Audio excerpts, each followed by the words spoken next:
I'll speak in English simply because I feel it's much easier to express some of the terms in English, especially when it comes to investments. I apologize for that. If there's any words that I use that will be not clear, just let me know. Okay? And I'd like my sessions always to be interactive, so people in the front, most of the time, you'll probably get most of the questions, and that's what you get for being bold and brave, which is great. Okay. So let's get started. It's a very intense and there's a lot of things to cover on this topic, and I'll try to be as brief as possible. But if you have any urgent question that cannot wait till the end, please let me know. So let me start by asking you a question. By the way, they warned me about this gap at the back, so if you see me backing up so much, please warn me, because I can't see behind me. All right. How many of you know who this guy is?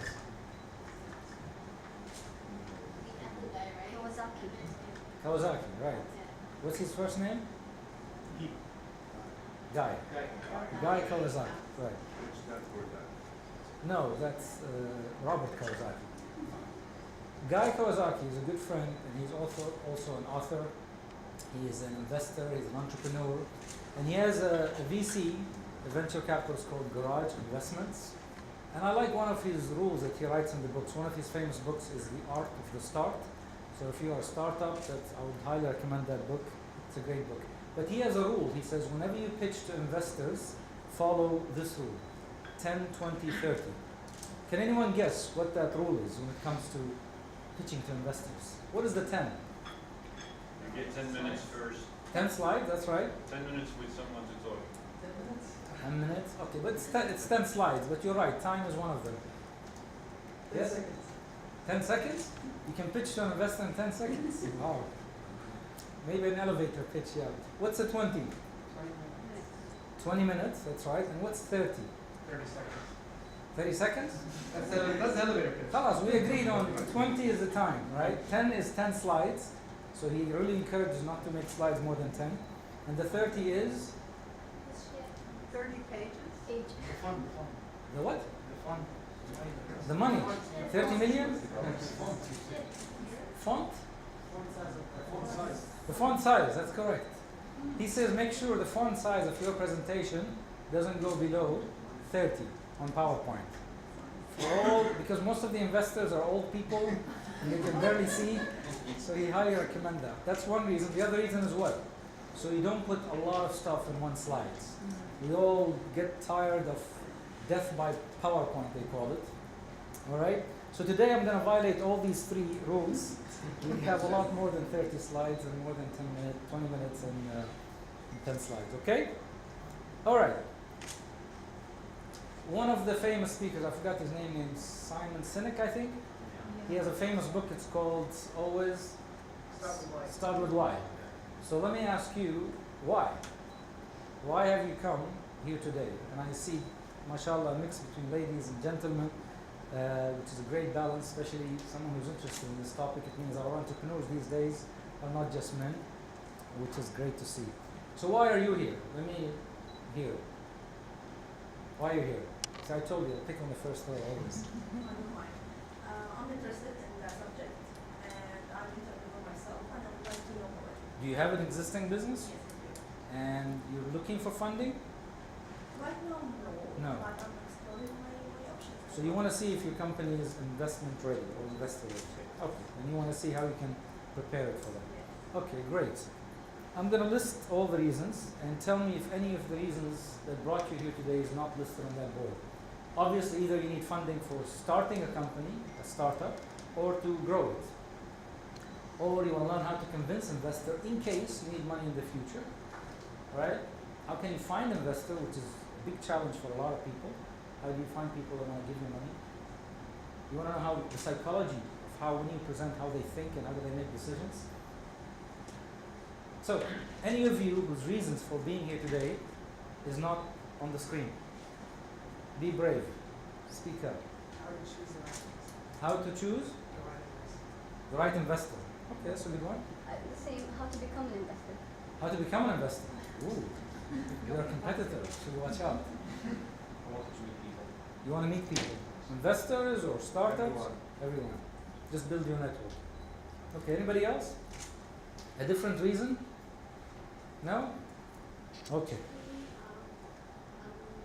the steering committee of Beijing Business Week Council, which Right. one of the key questions we get from women entrepreneurs, and I'm sure I've heard from the males as well, because they are the majority in the entrepreneurship space, is to identify when their companies, firstly, how to get investment Mm-hmm. funding, seed stage. Secondly, when is their to identify when is their company is ready to get funding, they don't run out of funds. Right. Which is very important, Very right? important. So that's one. Okay. Great. I'm also interested to see how this works in terms of percentage. Percentage of Investment, how's the deal, all the deal terms and how do you negotiate with investors. These are secrets. I can't share them with you.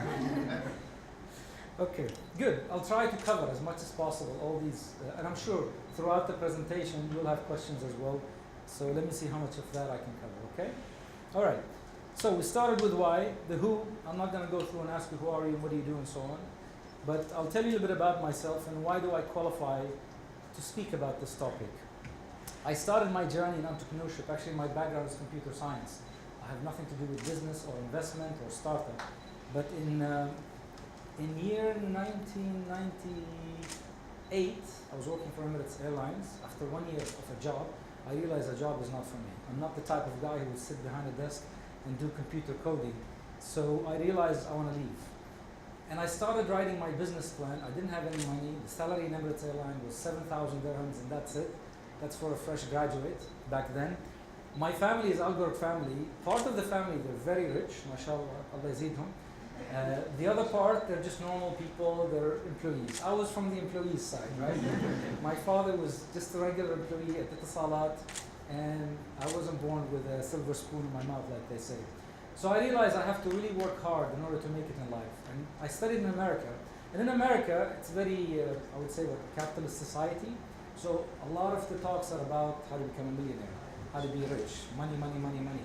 So I learned a lot about a different vision than I had here in Dubai.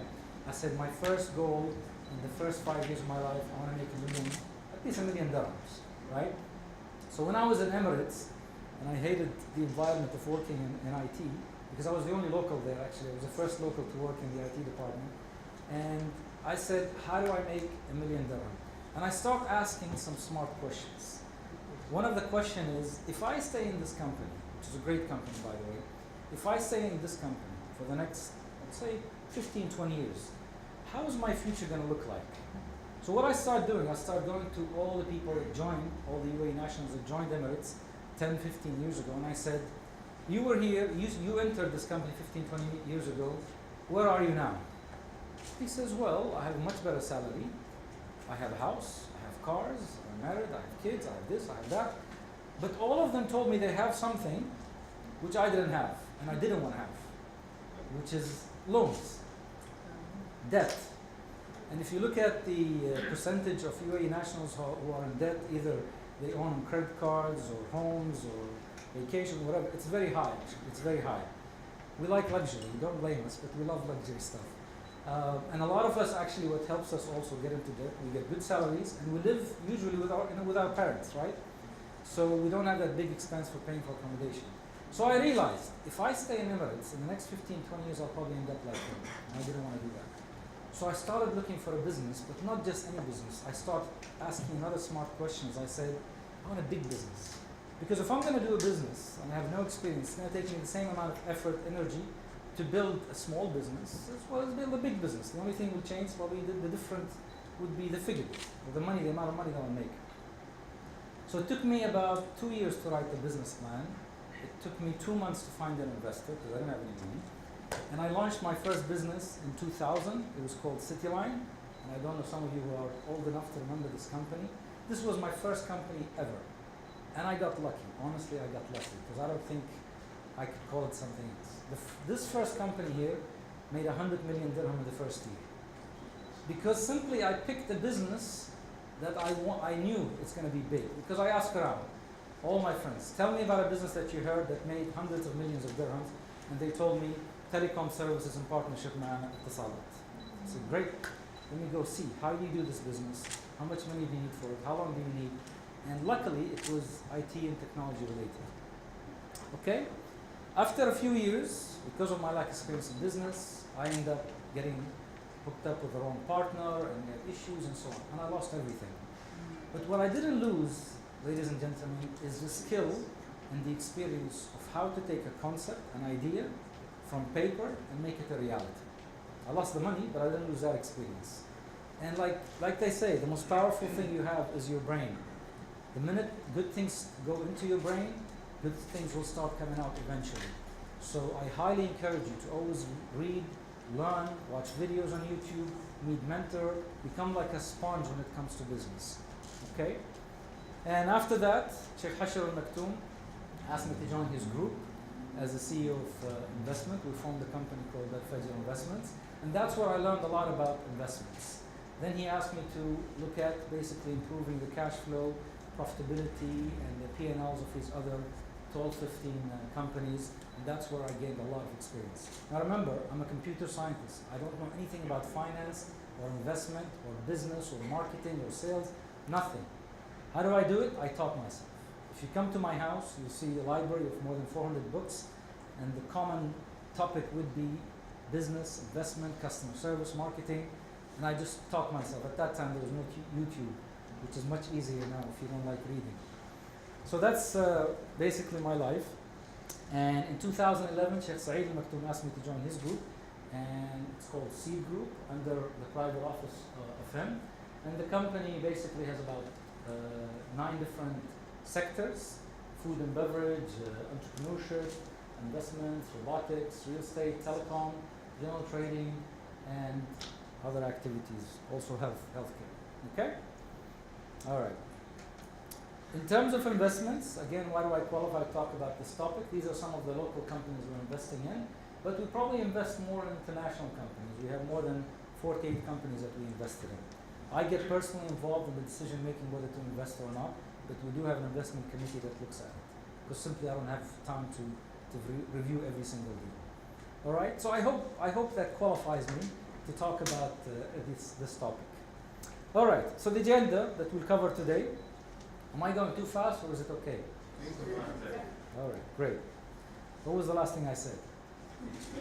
Just to make sure you follow. Qualified to talk about the topic. Okay, good. So the agenda.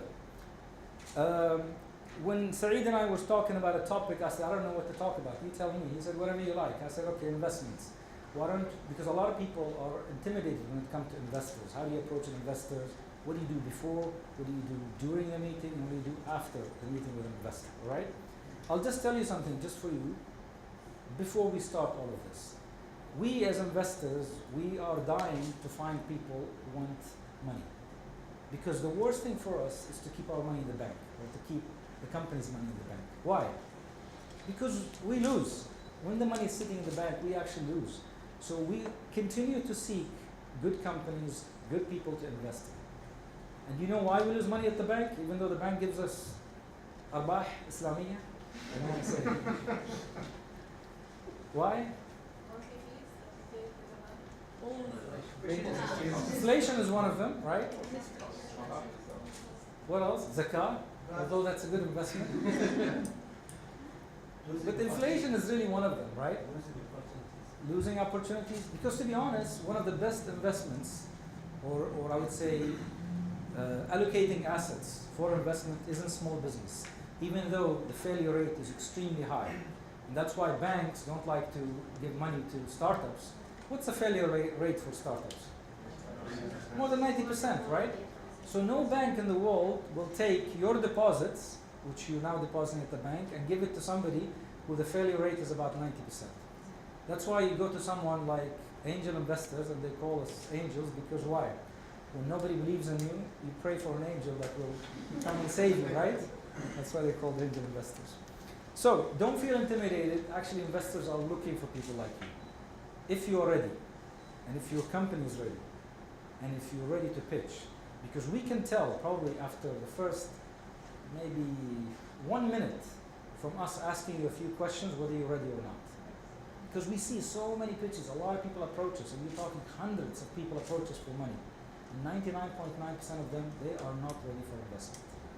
Maybe in other countries, let's say Silicon Valley and so on, they got trained and they get educated on how to become more ready. But still, in the Middle East, it's still a virgin market for VCs and capital funding and investments. But hopefully today I'll shed some of the light on that topic and you will be more prepared. All right. So, what should you do before meeting an investors? Let's start. Number one, focus on the right kind of investors. Someone said something about, I want to know what kind of investors. When I say the right kind of investors, what do I mean? Someone who is interested or has experience in the industry for sure, right? A value-added investor. What's a value-added investor? Someone that could add value. So how can an investor add value to you? Contacts, mentorship.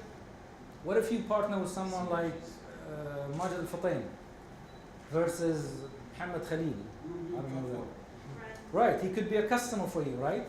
So when you find an investor that can understand your business and can take your business and become a customer for you, that's the best thing. And this is what also Dubai Future Accelerators are doing. What are they doing to companies that passes their cohorts? They give them projects. They give them customers. And who are the customers in this case? Governments, right? The government departments. So if you can find an investor that can add value to you by becoming a customer, that's the best thing. Connections and so on.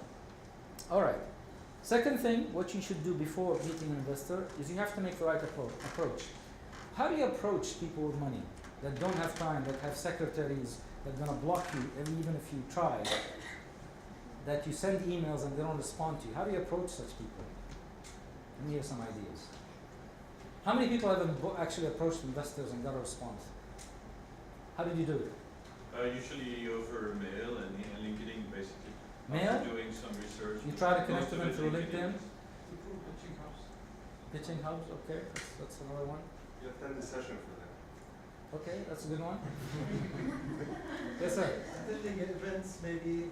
So same thing, right? Yeah, through events, links, so you can. Ah, okay. That's a good one. Should you talk to investor before the break or before he speaks or after he speaks? After. Should be before, right? Actually, before is better. I had one lady approach me today. You're right. Okay, she was smart. She said, "Can I have a private chat with you after?"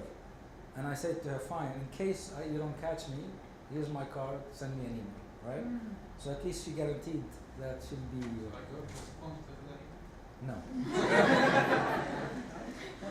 Actually, I give a speech also to embassies around the world when we go in government delegations on how to do business with Arabs.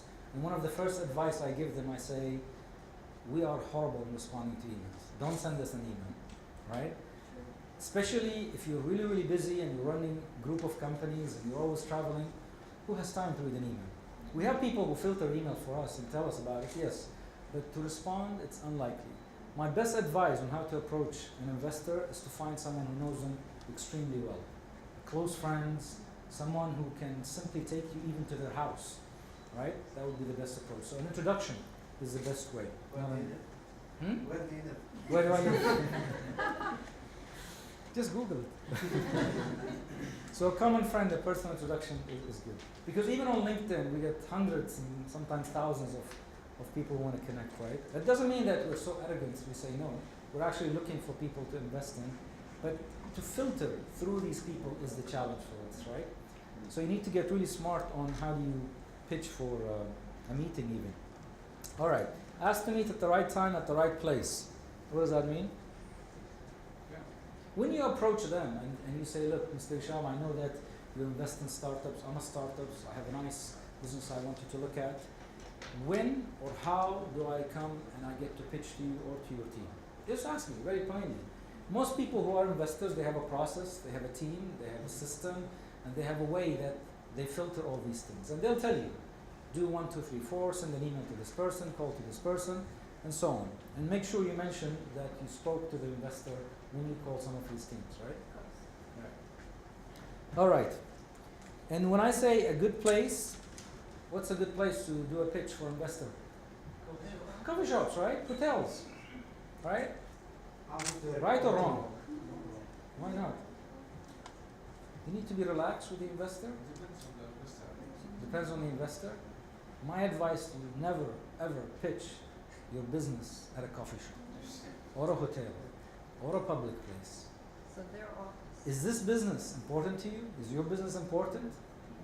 If the investor says yes, is that going to make a huge difference in your life, in your future? So you cannot allow an investor to take it casually and lightly by taking it to a coffee shop, right? And if the investor is serious, he'll give you time, he'll give you attention, and he'll give you a conference room where you'll be able to present. If he says, look, I don't have time, you probably don't want that investor. If he doesn't have time for you now, how will he have time for you in the future? Right? There are a lot of investors, a lot of money, especially in the Middle East. I mean, the last statistics I hear in the Middle East, you won't believe this, but the Boston Group says the Middle East has more than $12 trillion worth of private assets and money. $12 trillion. And I don't know how many other regions have that kind of money. So there's a lot of money in this world. And very few good businesses and startups. So be prepared when you go and ask and knock the door of these investors, you're 100% prepared. And I'll share with you some of the advices. Okay, obviously before you meet, make sure your pitch is tight, right? Airtight, meaning what? What do I mean when I say airtight? When I say the first 60 seconds, by asking you a few questions, we can tell whether you know what you're talking about or not. Especially if we've seen hundreds of pitches every single year. You know the one, you know all the questions. Sorry? You know all the questions that are going to be thrown at you. Right. You can't be in a situation where someone's going to ask a question and you have to think about it. Right. Or it can be sometimes it can be a different angle. It can be something which actually triggers interest for both sides, and you can show that you've been considering their point of view. But You should have to be ready. predict all the questions that they would ask you, right? Especially if they are experts in that area. If you are trying to open a restaurant and you've talking to somebody who invests in restaurants, then he will be an expert, correct? But you know what? In your project, which one should be more experienced, you or him? Obviously you, right? Yes, the investor has an experience, but you should, in your concept, because every restaurant has a different concept, in your concept, you have to know a lot more than they do. Otherwise, they don't need you. They can hire someone like you and start this concept and do it. But if they believe that you actually have something that none of his staff have, which is experience and knowledge about this topic, they'll most likely not just want to hire you, but want to invest in you. Because they know if they don't give you the money, you probably go to somebody else and start that restaurant with someone else and compete with you. And they don't want that, right? Okay. Now, one thing is to make sure that your pitch is airtight, is to validate what? All the guesses, all the assumptions. You should not leave a single doubt. And you say, and when I ask you, for example, how did you come up with the price of that product? You said, well, I asked a few friends, I asked my mother, I asked my sister, my best buddy that we go to the cinema every week, and I asked them, would you buy this product at 100 dirhams? And they said, yes. You think I'll invest in you? No. Especially if you're asking for millions. When I say validate all your assumptions, if you're assuming that people are going to buy it at 100 dirhams, it's an assumption. The first thing I'll ask you, how did you validate that assumption? Maybe you can sell it for 1,000 dirham. Maybe no one will buy it at 100. No one will buy it even at 5 dirhams, right? So how do you validate that assumption, that guess? We'll talk about it later. But you should never approach an investor with guesses. The reason why most business plans don't work, and I hate business plans because they're documents full of what? Assumptions and guesses and guesses and guesses. When you ask someone in their financial projections, how did you come up with 10 million dirhams the first year? Well, it's actually not me, it's my financial guy who I paid 15,000 dirhams to prepare my feasibility study. Oh, so you have no clue how you're going to come up with that money. Well, let me call him, he knows, but I don't. Wait a minute. Is that someone that gives me confidence to say that I'm ready to invest in this guy? You should know your numbers inside out. If I wake you up 3 o'clock in the morning and I say, what's the number on line 5 on the 5th sheet on your financial plans, you should tell me. You should know that by heart. I spent 2 years preparing a business plan. 2 years, you're talking 24 months, night and day, working on the business plan. And my investor, what upset me the most, that he didn't even read it. He just took the last part, which is the financial, gave it to financial advisors, and listened to me pitch for 10 minutes. And then he said, how much you want, Hisham? I said, 1.5. When are you going to give it to me? I said, I'll give it to you by this time. He said, I believe you and I trust you. And I know that you're not lying. If my financial guy said, yes, I'll go with you and give you the money. And he did. And I gave it to him, guess what? I said to him, it'll take me a year. I gave it to him in 6 weeks. But I got lucky. So don't use that as a yardstick. So validate all your assumptions for sure. And how do you validate all your assumptions? Research, research, research. Meetings, discovery meetings with your clients, with your competitors. Can you have discovery meeting with your competitors? Competitors, of course. Right? Who else? Discovery meetings with who? Clients, competitors, suppliers, Banks. everybody, right? Everyone that will have an impact on your numbers, you should meet with them and validate. And we'll talk more about that later. All right. You should send them something, some materials. What kind of materials you should send before the meeting? If I'm an investor and you want me to prepare the meeting, take it seriously, what should you send me? NDA. An NDA. Oh God. Yes. The business concept, what we call an executive summary. Okay. Right? Right. Actually, an NDA, I mean, some people get offended when you send them an NDA. But to be honest with you, I don't mind it. I would sign it. We have no intentions to take somebody's ideas and go do it because, to be honest, we don't have time for it.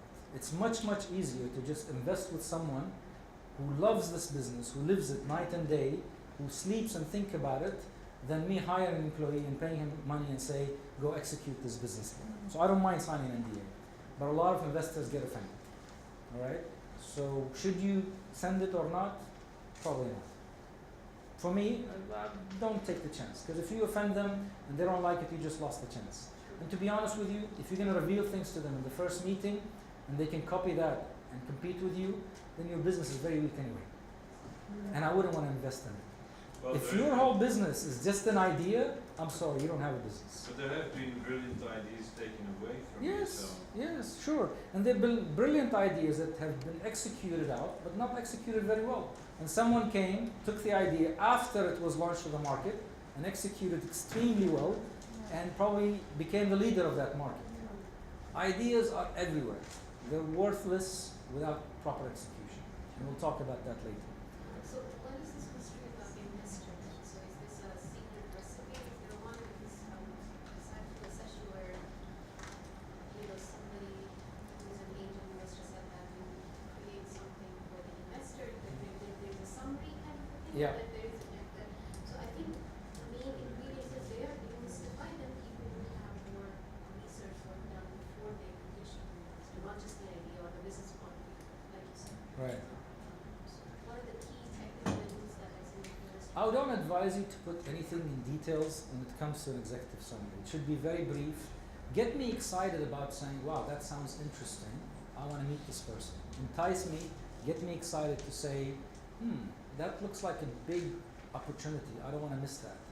And I like the way this guy presented it. So you should actually prepare for an elevator pitch, just in case you're an elevator with the target investor. What are you going to say in the next 30 seconds that's going to make me say, here's my business card? Other than, can I have a private discussion with you afterwards? Which is fine, I don't mind that, right? But you need to be extremely 100% prepared. So if I wake you up at 5 o'clock in the morning, you should have your pitch memorized.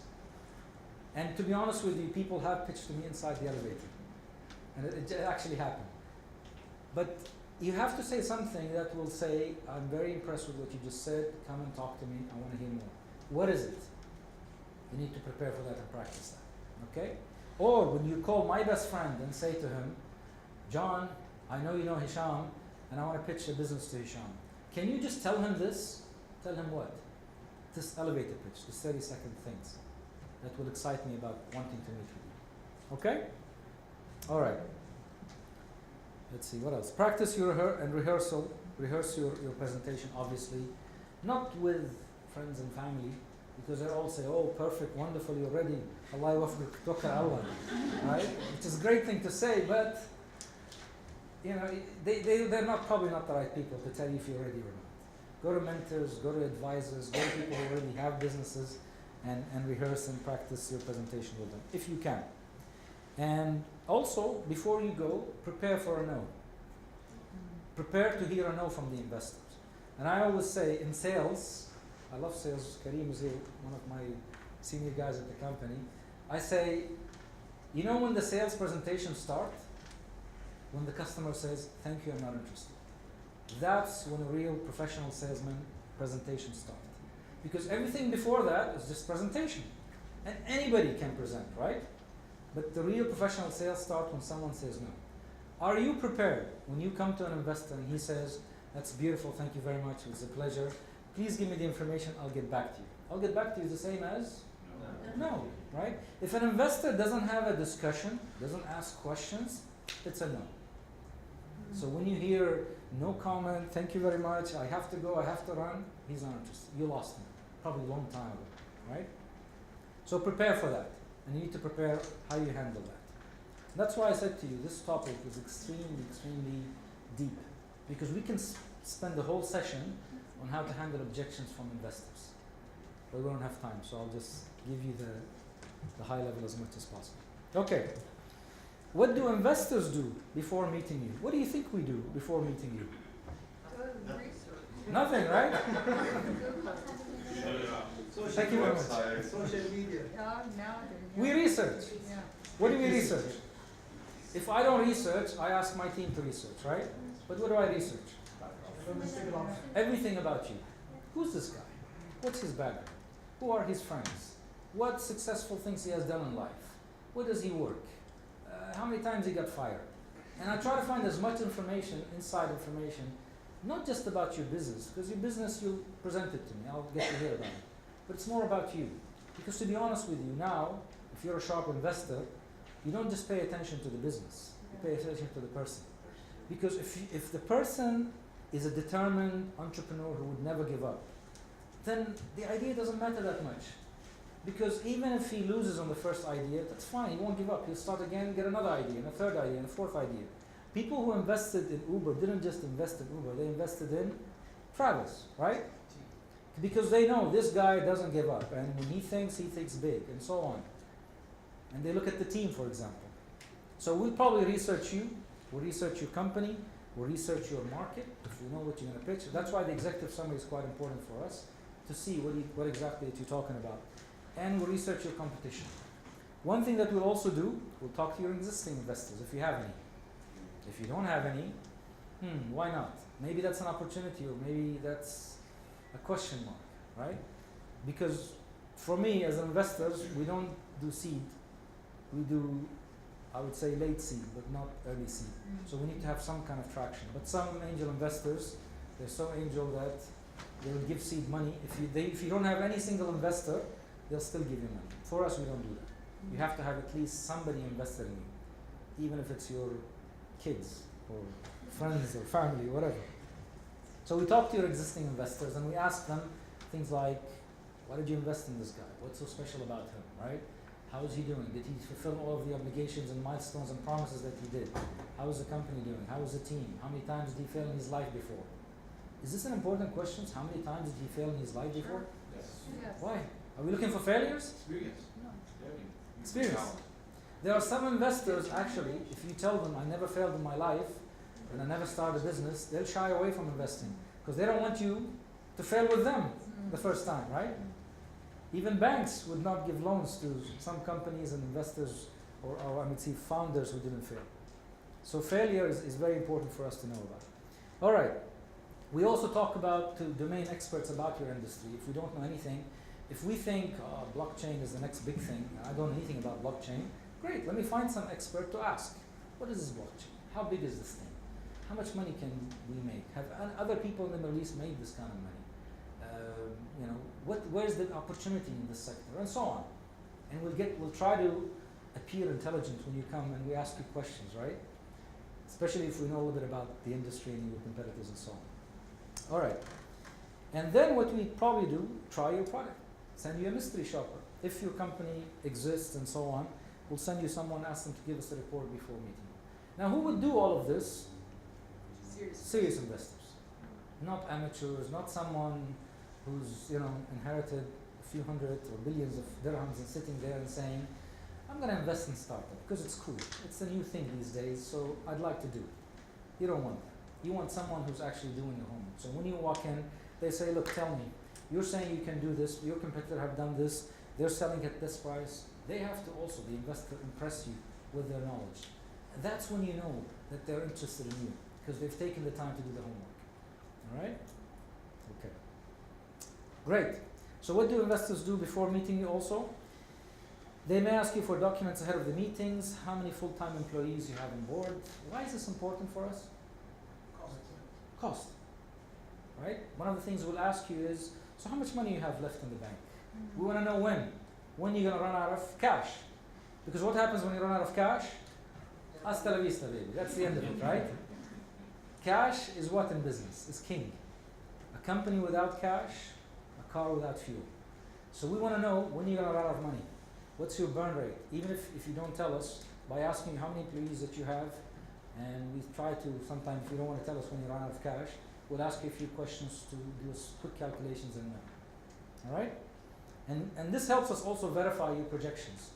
If you say, Hisham, just give me $1 million and I'll make this company successful. If I calculate your burn rate at $100,000 a month, and I say to you, when are you going to break even? You say a year and a half.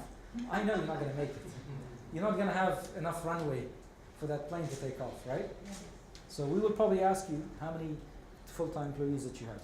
How much money have you made, which is very important. That's what, for me, we invest in companies that have traction. Even if you tell me, Hisham, I made 1,000 dirham. Good, at least, I know, right? How you made that money is important. Someone came and told me the other day, he said, Hisham, we made about 200,000 dirhams. I said, how did you make that money? He says, well, from customers. All right, tell me who are the customers? Well, company X and is that a bomb? No. Company X and company Y. So I dug deeper. I said, who owns company X and company Y? Well, one of them is my cousin. And the other one is my father's best friend. Oh, really? And why did they buy from you? Well, because they like the product. No, forget the family. Who else have bought from you? And when they had no answers, zero, that made me question their business model. So these questions, when we ask, we don't just ask randomly. There's always an agenda behind it, right? And tell me about your funding history and so on. And one of the most important things we'll ask you is about your customers. How do you acquire customers? How do you find customers? What is the cost of acquiring customers? It's very important, right? Because that will tell us whether you have allocated enough funds in order to find customers. Because without customers, what happened to your business? Nosedives. All right, so that's about what happens before the meeting. Is it clear? Good tips? Good. All right, what happens now during the meeting? Obviously, arrive early and test everything. When I say test everything, when I say you're going to pitch to an investor, it's the stage, guys. You are an actor who's going to stand up and act, perform. Like, what's that show on TV? America Got Talent or I've Got Talent? That's your moment. You cannot afford not to arrive early. You cannot afford not to be in a conference room. You cannot afford not to check all the equipment and your PowerPoint slides and everything. You can't be such careless when it comes about your future. If you're asking for millions, even if you arrive the day before and make sure everything's working, do that. Get serious, because this is a serious moment. My life, my whole life have changed because of one guy who said to me, I trust you, I'm going to give you the money that you have asked. But I prepared for that meeting for 2 years. I didn't just go there and say, I have an idea, and it's cool, and you're going to like it. I said, let me show you the data. Let me show you the research. Let me show you a letter from the telecom operators in Saudi. Let me show you this. Let me show you that. This is the equipment. We're going to get them from this country. And to be honest, he didn't care about a lot of that stuff, but I felt like I should show him that I prepared myself. And I think I over-prepared, but at the end I got the money, right? Yes, sir. 2 years to prepare, is it try to do would be another company start with your idea and end your So I didn't get that. 2 years. Within these 2 years. Yeah. Another company Yes. start and end your idea. Yes. Another company started and they got shut down by the government because they violated some of the laws. But they made a lot of money. and they were kicked out of the country actually. But for me, as soon as I heard how much money they made within like a very short period of time, I started asking the questions, how can I start this business again without violating any laws? And we had to write a lot of agreements مع الاتصالات with telecom operators to convince them. But yes, that helped. So Kareem followed the model of Uber, for example. And if you can find a business model that has been proved that it's successful, has a great track record, that's better. It's even better to convince the investors that, look, let me show you some data about our competitors in the market, even competitors in other markets who haven't entered here. So that's a plus, yes. Okay? All right, take charge, control the meeting, but agree the agenda. What does that mean? Even if you are at the investor's place, it's your show. In your show, you shouldn't tell the investors. The investor says, okay, where should we begin? You say it's up to you. What do you mean it's up to me? You're the one who's asking for the meeting. Take charge, set the scene, but agree the agenda. I mean, be polite and say, Mr. Investor, this is how we're going to do it. I'm going to do a 10-minute, and after that you can ask me whatever question that you want, and so on and on. Is that okay with you? And then after that, I'll do a 10-minute demo. Do you have time? How much time do you have today? It's very important. Mr. Investor, can I ask you to do something, please? And he says, what? Can you please turn off your mobile? I've prepared for this meeting for the past 6 months. I would really appreciate it if you don't get distracted, because this is very, very important for me. Is that okay? Mr. Investor, is it okay if no one disturbs us at this time? Yes, you say this. This shows me how serious you are.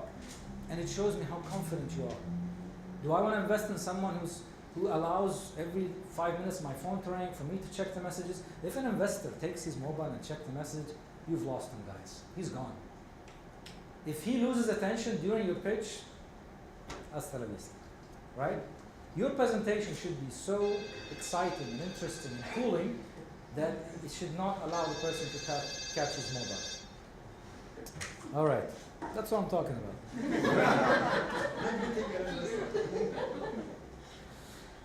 Okay. Pitch, remember Guy Kawasaki, the 10, 20, 30 rule?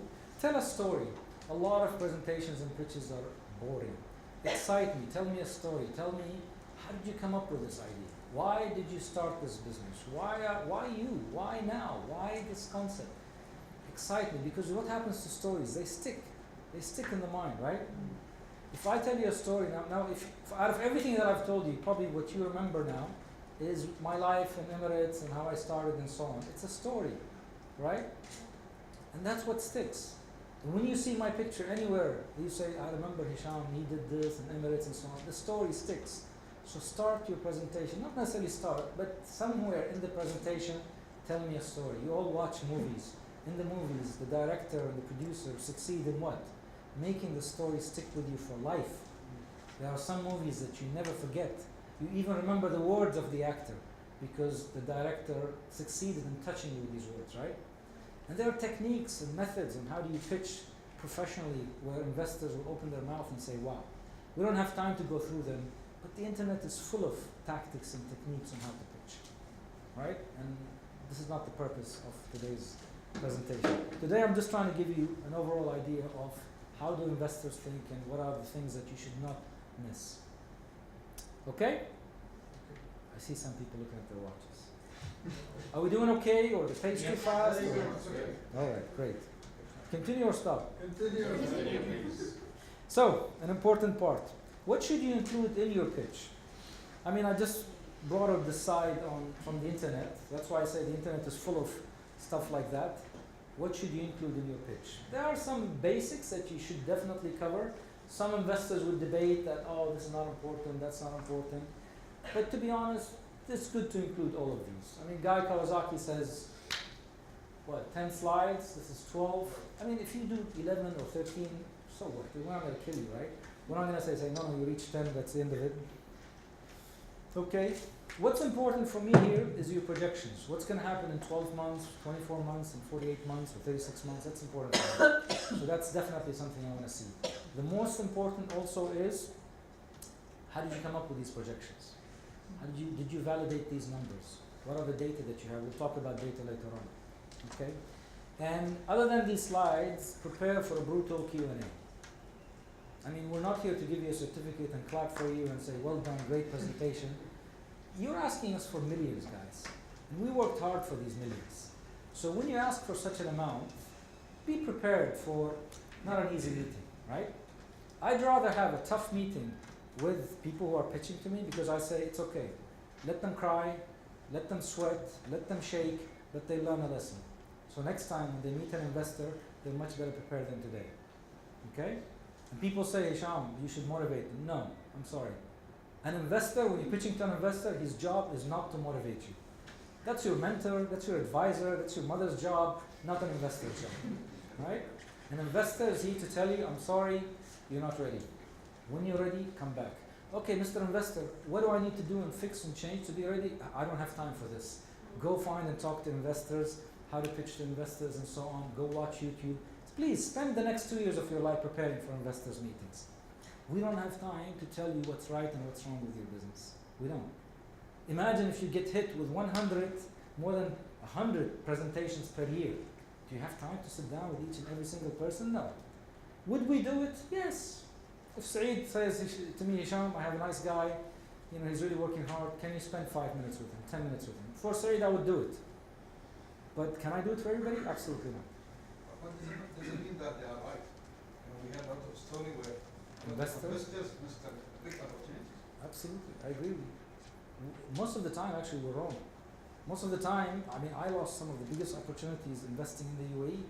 I asked a question, the guy wasn't prepared, he gave me not the right answer, and I say, no, thank you. Later on, he grew to become $100 million company, and I regret it. But I say, it's his fault also, he gave me a funny answer.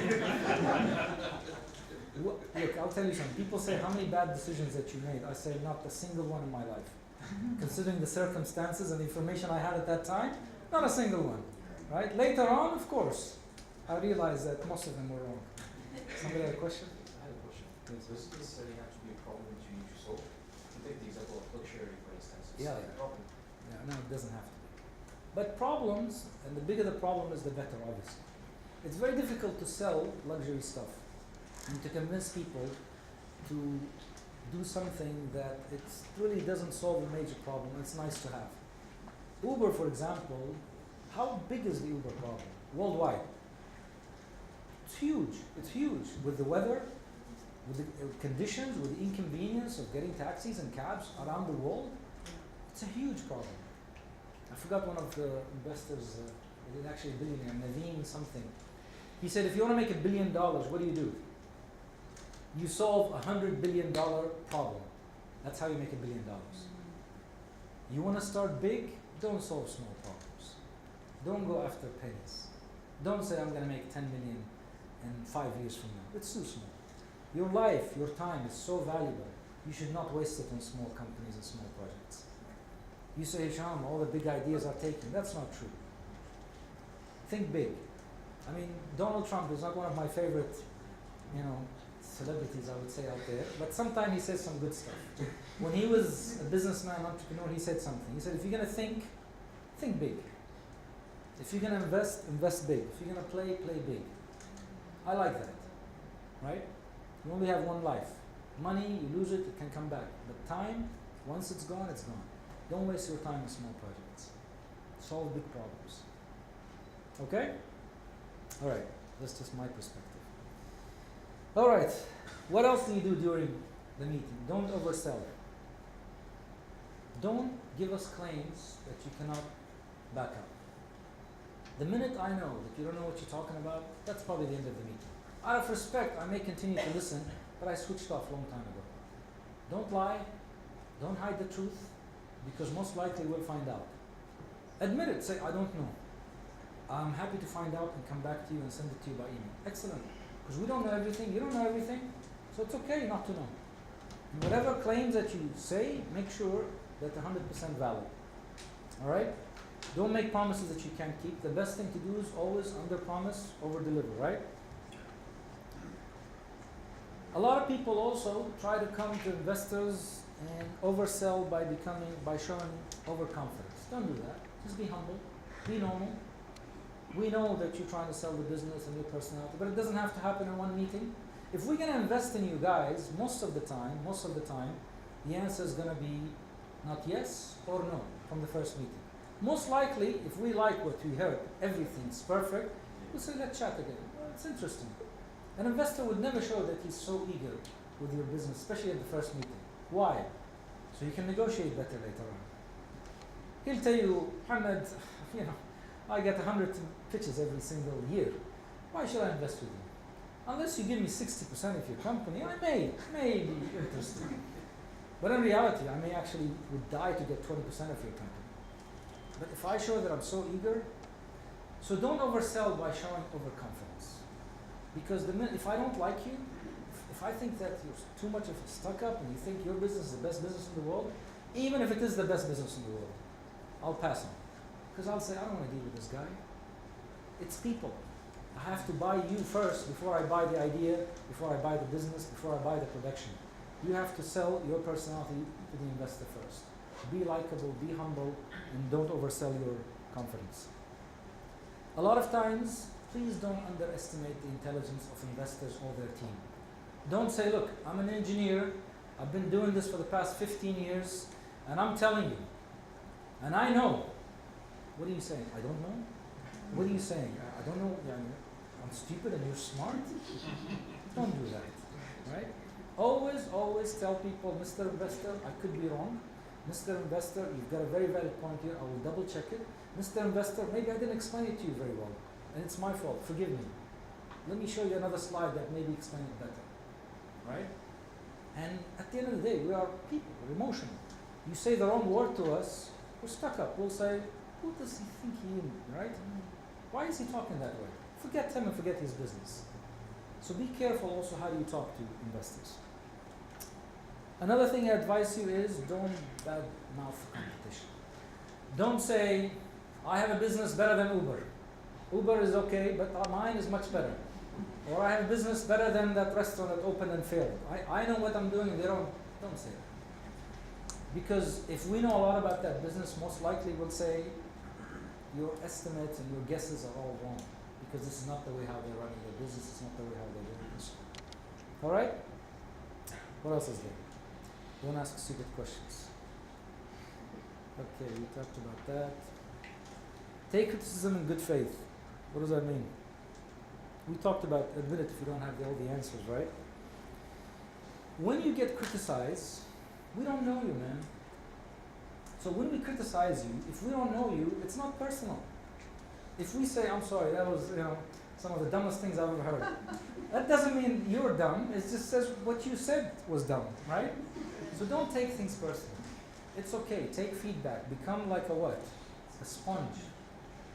Learn as much as you can. I mean, some people go to 50 investors, but every pitch they do is better than the previous one because they learn from their mistakes. I mean, that's a bad way of learning because you lose investors as you go, but it's one way of learning.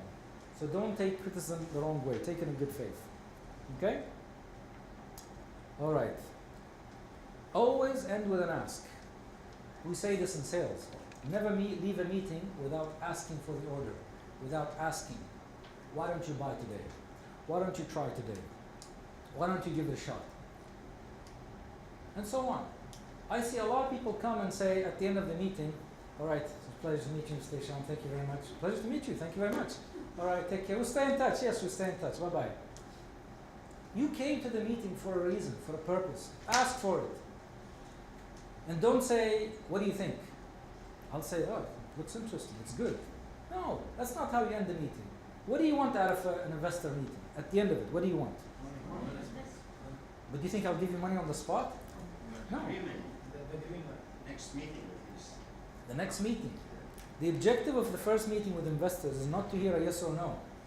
Is to hear from them. Sounds very interesting. You say, great. How would you like us to meet again? And for me to have answers to all the questions that you've asked during the presentation, Mr. Investor. And if I say no, you need to find out why. Don't allow me to leave the room without asking why I'm not ready to meet again. And serious investors will tell you, they'll be very honest with you.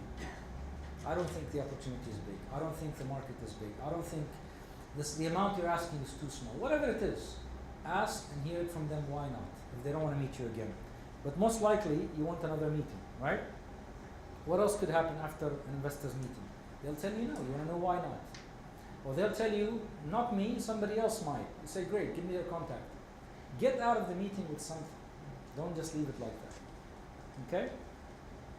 All right. Most investors, if they like, what they do next is study your offer, do due diligence, dig deeper, send their team to you. Right? These are all good signs. Okay. But most likely, some of the questions that you want to answer during the presentation is how much money you want and what are you offering in return. You want $1 million, or 10 million, okay. What are you giving me in return? How much equity? Is it a loan? And when will I get my money back? All of these answers, I need to know them. And you need to know them by heart, right? Okay.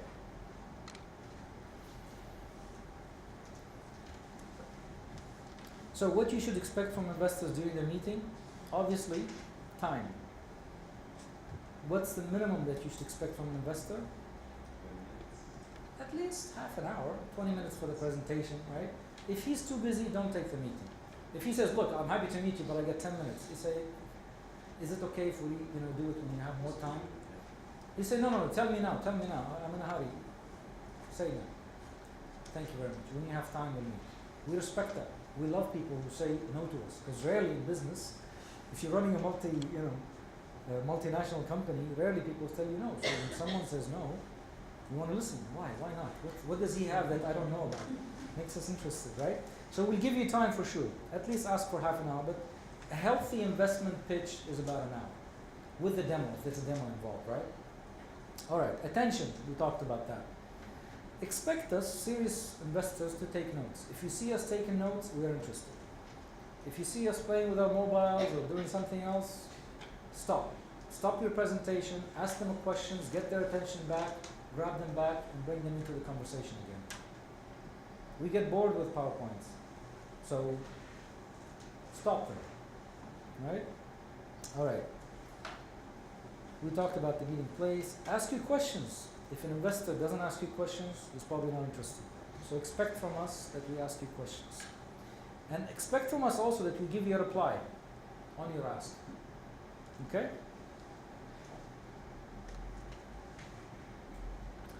Okay, what else is there? How do investors think during a meeting? While we're sitting there listening to your boring presentations, what do we expect? Or how do we think, let's say? One of the questions that goes into my mind all the time, why have this person chosen this business? You're an engineer. You're an aeronautical engineer who works for Etihad Airlines, and you want to open a restaurant. For God's sake, why this business? What's the relation, right? Why did you pick it? Well, my cousin thought it was a good idea. Oh, your cousin, fantastic. You want me to give you millions because you have zero experience in restaurants, right? So we want to know. And we want to know for something. For example, we want to know, are you doing it for the money?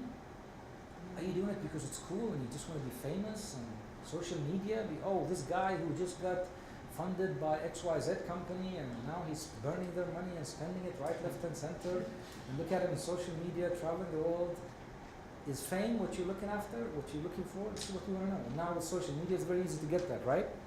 Is it a cool business? Is it a passion? If it is a passion, please show it during the presentation. Show us that you're passionate, especially with ladies. Don't be shy. These moments in front of an investor could change your life, your family's life, your husband's life, your kid's life. Show your passion, let it come out. Don't be shy. Okay? That's why I say rehearsal and practice is very, very important. You're an actor in that meeting. Act. Just like salespeople, I tell them, when you sell, you're on stage. You need to act. You need to put on a show. Raise your pitch, lower your pitch. Get closer, step away, have a conversation, move your hands.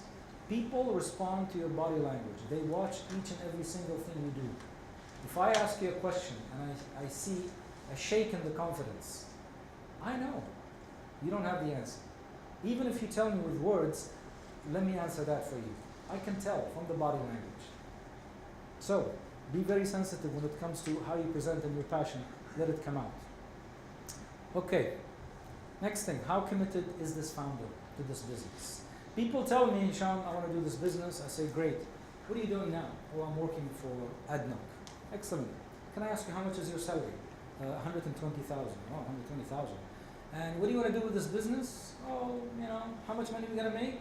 Maybe $1 million after 3 years. Let me get this right. This guy works for Adnox. He makes 120,000. He wants me to give him money, which he can easily afford by saving some money, right? And he's going to stay in his job while he's taking my $1 million and burning it? I don't think so. We want to know how committed are you to this business, meaning what? Full time. Full time. Is your back to the corner? Do you have nowhere else to go but succeed in this business or not? Did you burn all your ships or not? The more commitment that you show us for this business, the more likely that we'll believe in you. When I met my first investor, he asked me, how are you going to run this business, Hisham? I said, I resign. You resign from Emirates? I said, yeah, I resign. Well, Emirates is what? It's just an airline. Of course I resign. And he asked me, I still remember, 20 years ago, what are you going to do if this business doesn't succeed? I said, I'll go back to Emirates. Right? Wasn't a good answer, right? I should have said to him, I will not fail. I didn't spend 2 years of my life to fail, and inshallah I will not. But I said to him, I'll go back to business. And it passed. He didn't pay attention, I guess. Okay. One of the things we want to know also when you say committed is how much of your own money have you put in? How much of your family's money have you put in? Is it a good idea to get money from your friends and family and fools? Not always. Not always, right? Especially your mother-in-law and your father-in-law. Don't go there. Why is it not a good idea? Because if you lose the money, you lose the money and you lose the family. You lose the relationship, right? Relationship. Right. But for us as investors, if you are that committed and you've taken that risk, that you've taken money from your mother-in-law and father-in-law, you'll work hard. Because you don't want your wife to be talking about it every single night. Okay. Means embarrassed us with the in-laws. So, how much of your own money have you put in? To be honest, when I started my first business, I didn't put a single penny. But I structured the deal in a way that if the company doesn't do well, he gets 100% of whatever's left, the assets, and I get 0. So I structured it that way, and he was fine with that. Okay. And I want to know what other options you have, obviously, if it doesn't work. We want to know what are the chances of you succeeding in this business and in life. So that's important. We're thinking about that, right? So we ask ourselves, as we take notes, what are the 3 reasons why this founder might fail? And what are the 3 reasons why this business might fail? And if you don't come up with the reasons, because obviously you will not come and pitch and say, let me give you 3 reasons why this business will fail. Of course you won't say that. So we have to come up with these answers as we start asking you questions. But these are some of the things that investors always think. Okay. And what does winning look like in terms of revenue and my returns? You need to show me this. If I don't ask for it, but this is what's going in my mind, right? What does winning look like in terms of revenue and my return? When you will succeed? When you will give me my money back? When is the break even? These are all questions that don't know. And how I can prevent this guy from losing my money. Do I need to help him? Do I need to support him? Do I need to give him contacts? How do I make sure he doesn't run the money? Yes, sir. How do you define the success in life? How do I define success? Yes. What goes through your mind when you see someone and you say, okay, what are the chances of succeeding in business and in life? What do you have in mind? It's relative. Huh? It's relative. Yeah, it depends. It depends on the person. It depends on the risk that I want to take. I want to know, like I said, how many times have you failed before? How committed are you to this business? And have you succeeded in other businesses before? Right? What did you do when you failed in some of the businesses before, and things that you failed before? Sometimes in jobs and sales interviews, we ask, when was the last time you failed, and what did you do about it? How did you bounce back? And so on. This will give me an indication of your personality and your perseverance and commitment. Okay. Again, what else? When you run out of cash, and 90% of companies do run out of cash, who else believes in you? Don't tell me it's your family, because of course they believe in you. So I want to know who else from the investors or somebody else who can give me a call. If I call them, I say, give me some references, and I call that person and says, I've known Muhammad for the past 10 years. I mean, this guy will burn the midnight oil, and I mean, he will work night and day to make sure he doesn't fail. You're betting on the right horse here. Go for it. Who else believes in you? Right? That's what I want to know. Why now? Why you? And why now? And why this business? That's something that's going on. To be honest, I don't say no to a lot of people. I say, not now. Because I want to see what happens to this business and this founder after 6 months. From the promises that he made, the milestone that he said he will achieve, if I don't give him the money, I want to see what else is he going to do in 6 months or a year from now. Where is he going to be? And all the people that I say to them, thank you very much, but not now. But can you do me a favor? Here's my email. Can you send me a progress report every single month about your business, and how much progress have you made, how much money have you made, how much money have you, let's say, funded, how many customers have you gotten, and so on. Give me a status report. Because I might come back and I say, well, this guy's actually delivered. And I didn't believe in him because his presentation was weak. MashaAllah, look what he did. Now I should talk to him. Pick up the phone and say, come, let's talk. Now you'll say, yeah, but now for the same equity, it's double the price. If you're smart, obviously, right? Because it's all about the valuation. We'll talk about valuation in a few minutes. How are we doing, Saud? As long as everyone is fine, you're fine. Okay. Just say till Salat al-Khayr. We'll Okay. bring sleeping bags. No worries. Sorry? We'll provide sleeping bags. Okay, great. Okay.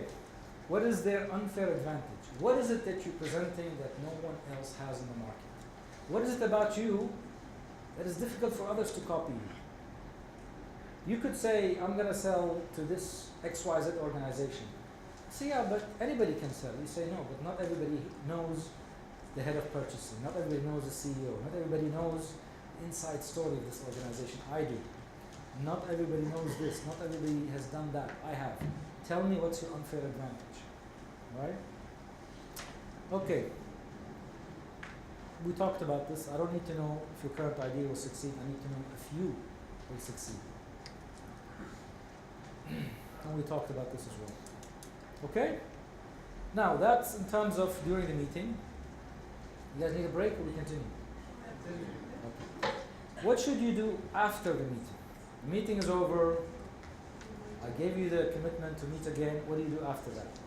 In real estate, they say, what's the 3 most important things? In investment meetings, after they're over, what is the number 1 thing? Exactly. You're talking to people that are extremely busy. They have money. They're traveling the world. They're running a lot of companies. They're busy. So if we ditch you in a meeting, keep following up until we give you the meeting. Sometimes, deliberately, we give you a meeting and then we change it. We cancel it. 2, 3 times. We want to test your perseverance. How serious are you? How committed are you? Don't do that to me, but in general. After the meeting, yeah. Because if I say to you, yes, I like it, let's meet again, let me do the due diligence, then Get it easy. huh? You get it easy. Yeah, exactly. So just make sure you follow up a lot until you get the second meeting. Don't give up so easy. What's the best way to follow up? Get my mobile. WhatsApp. Call the secretary, administrator, when he is ready to meet. Yeah. But really, honestly, if you can get the mobile number of the investor, is much better. Especially on WhatsApp. And don't be like a stalker. Follow him everywhere. Just follow up by WhatsApp. Okay. Obviously, make an offer after the meeting. Say, Mr. Investor, based on our discussions, I'm happy to allow you to make a due diligence if you want. You're more than welcome to come and visit us, come and meet my team, come and see this, come and do that. Send me your advisors and people that will investigate this business. Basically, just allow them to come and do the due diligence. And make it easier for them by providing them with all the information they ask very quickly. The speed or how fast a founder responds to our request, also we measure it, we look at it.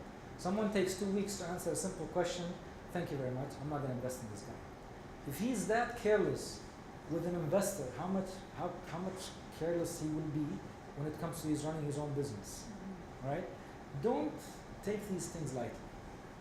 People that have run companies for a long, long time, they're very picky. They pay attention to every single detail. Don't say, he's busy now, he is traveling, he doesn't know, he doesn't care. Because when I come back, I'll ask, did you send the questions to him? Yes, I did. What time did you send it? Well, we sent it 3 weeks ago at 4 p.m. Did he respond? No. All right, send him an apology letter, say we're no longer interested. I may not ask then, but I will ask when I come back and find out how fast did you respond, right? If you don't know, say I don't know. If you need time, say that's a difficult question for me. Do you mind if I come back to you in 5 days? And impress me, come back in 2 days, right? Under promise, over deliver, always. All right. When I say ask versus offering, how much equity you're offering versus the money that you're asking for, right?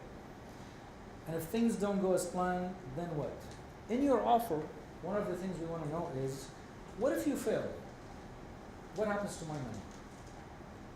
Give me some comfort.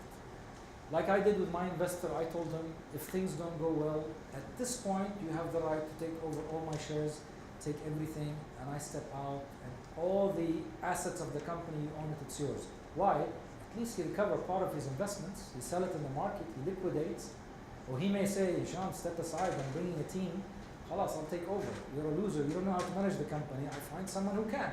I like the business, I like the concept, I like this, so give me something that says, if you don't meet all the milestones that you've promised me, then what? Don't say, I don't know. Come on, get serious. Prepare for a question like that. What happens if things don't work out? And what happens if things do go as planned? How do I exit? When do I exit? Or maybe, can I buy more shares? At what price? All of these questions should be in your offer from the beginning, right? Of course, if I see a fair deal, we'll always negotiate. Businessmen will definitely negotiate. So don't make your best offer at the beginning, especially with Arabs. We are tough negotiators, right? We'll haggle you until the best rate and percentages. So the exit option is very important for us. Okay. So what do investors do? So this is basically what you do. What do we do after the meeting? Obviously, we go for the due diligence, right? We go deeper, we check your numbers, visit your office, we try your product ourselves. We call your customers, we call your employees, we call everybody. Why? We're going to give you money, man. We make sure that everything you're telling us actually works. It checks all the numbers and all the people and the competitors. We might go ask your competitors, what do you think of this guy, Muhammad, who started this business? Is he going to succeed? Let's hear what the competition is saying about you. Maybe they'll say they will never succeed because of this issue that they're not paying attention to. Well, I didn't know. I'm glad I met with a competitor. I never thought about that. So sometimes the competitors will give me your weakest link. And I come back to you and I say, by the way, Muhammad, this thing, how are you addressing it? How are you solving it? Oh, don't worry about it. Nobody will beat us in this. We are the best. Okay, most likely. You didn't do your homework. So this is important things for us to check everything. We check all the legal paperwork that you're offering us as well. We check your license. We check whether you have taken approval from all the government authorities to do this business. Imagine I see people that they work years of a business plan. At the end, the government says, no, we can't do this because it's against national security, for example. I think at this time you probably pitched too soon to the investor, right? And sometimes government organizations don't give you an answer, yes or no. But at least you can get a letter from them that says, if you do the following conditions, we may approve your business. And take this to the investor and say, I don't have an approval from RTA yet, but this is a letter from the concerned department saying that they're studying it and they could approve it if the following conditions are met, right? In my first business, I got a letter from the Ministry of Information who shut down my previous competitors. I said, guys, I know you shut down that guy, but he was horrible and good. And with the blood, if I do this business, will you approve it? Give me something that says at least you will study it. And they said yes, and I showed this to the investor. And they did. actually approve it afterwards. All right. What else do you expect from us? We write deal memos. Does anybody know what deal memo is? What's a deal memo? It's a simple memo for us, for ourselves. When we sit there or we ask our team to write, we want to know things like, should we invest in this business or not? Why should we invest in it? Because as you see hundreds of pitches every single year, you forget who's Muhammad and who's Khalid and who's Amina and who's Hassan. You forget what is their business. So we do a summary, which is called a deal memo, for us to say whether we should invest in it. Another reason why we use this deal memo that has all the reasons why we should and should not invest, after 6 months or 1 year, when we are ready to invest, we review that. And we see if all the fears that we have, did they actually materialize, all the promises that you made, did they actually come true or not. The deal pro and cons, obviously, what's good about you, what's not good about this deal, the product stage, the business model, the team, and what risks are available at that time. Okay? All right. The risk is there also. And this is one of the most important questions I always list. What has to go right for this business to succeed and return my money in the investment? What are the things that need to happen in the future? If I agree with you that I'll talk to you in 6 months, I'm going to monitor in the next 6 months what are the things that need to line up in order for me to say yes. I might say if he achieves 10 million dirhams, or if he signs with Emirates Airlines, or if he convinces RTA and get the approval, these milestones, if he achieves those, I'll invest. And I put them there, right then and there. Okay? All right. So what else do you do after? We find out and ask you questions about what happens to the previous investor's money. Let's say somebody else gave you money, the triple F, friends and family and fools, when they gave you the money, what happened to their money? Right? How much of that did you burn? Did you meet the milestones? Right? And which milestone did you miss? If you miss milestones, what happens to investors? They come and give you what? You go for a bridge funding, right? What's a bridge funding or bridge round? A bridge round is when a founder misses the milestone that he agreed with investors, we come and give you more money. Sometimes we don't.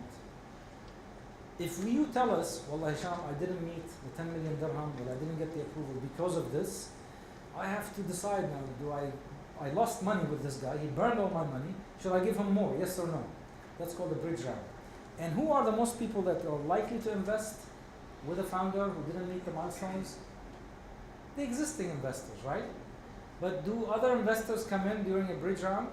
Yes, they do. And the first person I'll talk to if I come to a company during a bridge round is who? The previous investors. Right? And ask them, how come he couldn't meet? Actually, we just talked to a company lately that they're doing a bridge round. And I did talk to an investor, a very well-known investor. He told me, Hisham, that these guys go blindly and invest.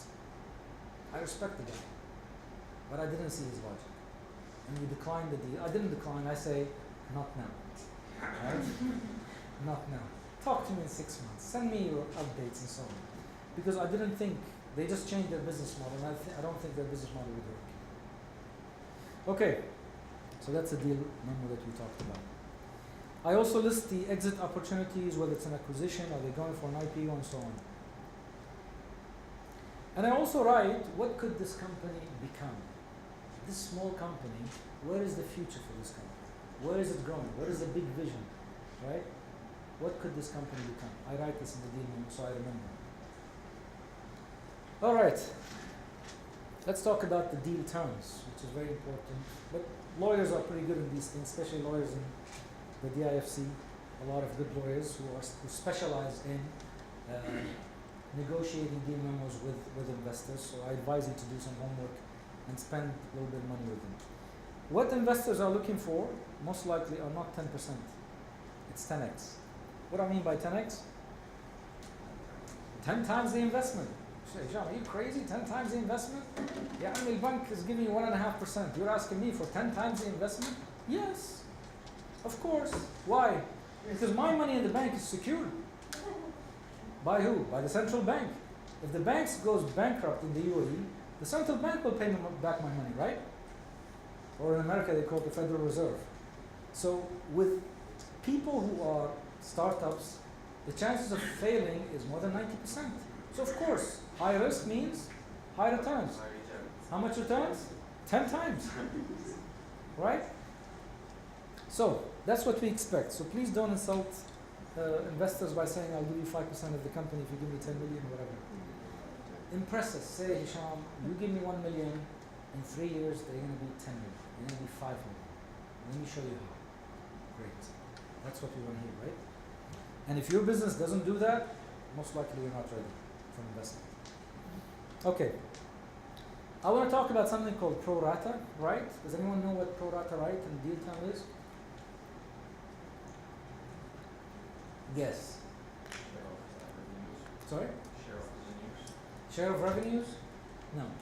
Pro rata means I have the right to invest in your company in future round and by maintaining my percentage. So let's say my percentage in your business is 40%. The valuation is 10 million. Okay? Suddenly now, because Abraj Capital invested in you, your valuation jumped to 100 million. And Abraj is now going to take, so they're going to give you, I don't know, maybe 50 million. What happens to my share? Get diluted, right? Pro rata, it should protect me as someone who believed in you from the start, when no one believed in you, the angel. Because we believed in you, I want to get a guarantee in the term of the deal that my 10% will remain. Maybe you'll say, Hisham, but you need, now the valuation is 100 million, please put the money to maintain the 10%. Fine, I'll put the money to maintain.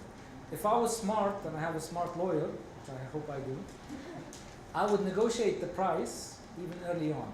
Some investors will say, fine. If the valuation jumped to 100 million, I guarantee you, I will allow you to buy shares in the company at preferred price. Okay? So that's pro rata. And to be honest, we don't sign any deal for investment without pro rata right. So if an investor asks you for it, at least you know what it is.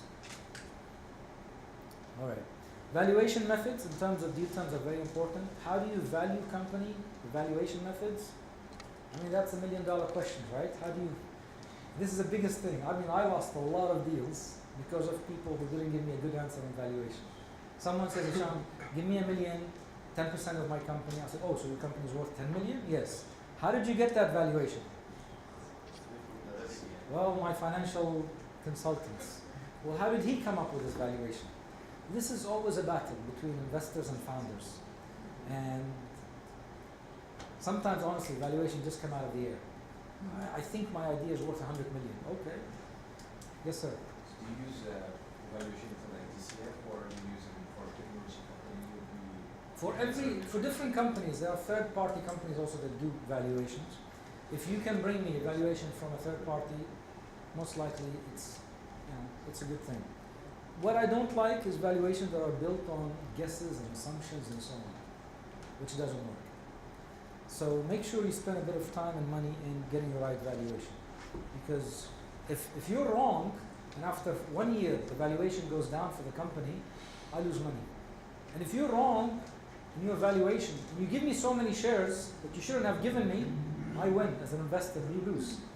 You see a lot of these big deals that happen now in the market for startups, the founder ends up with very small percentage at the end. Why?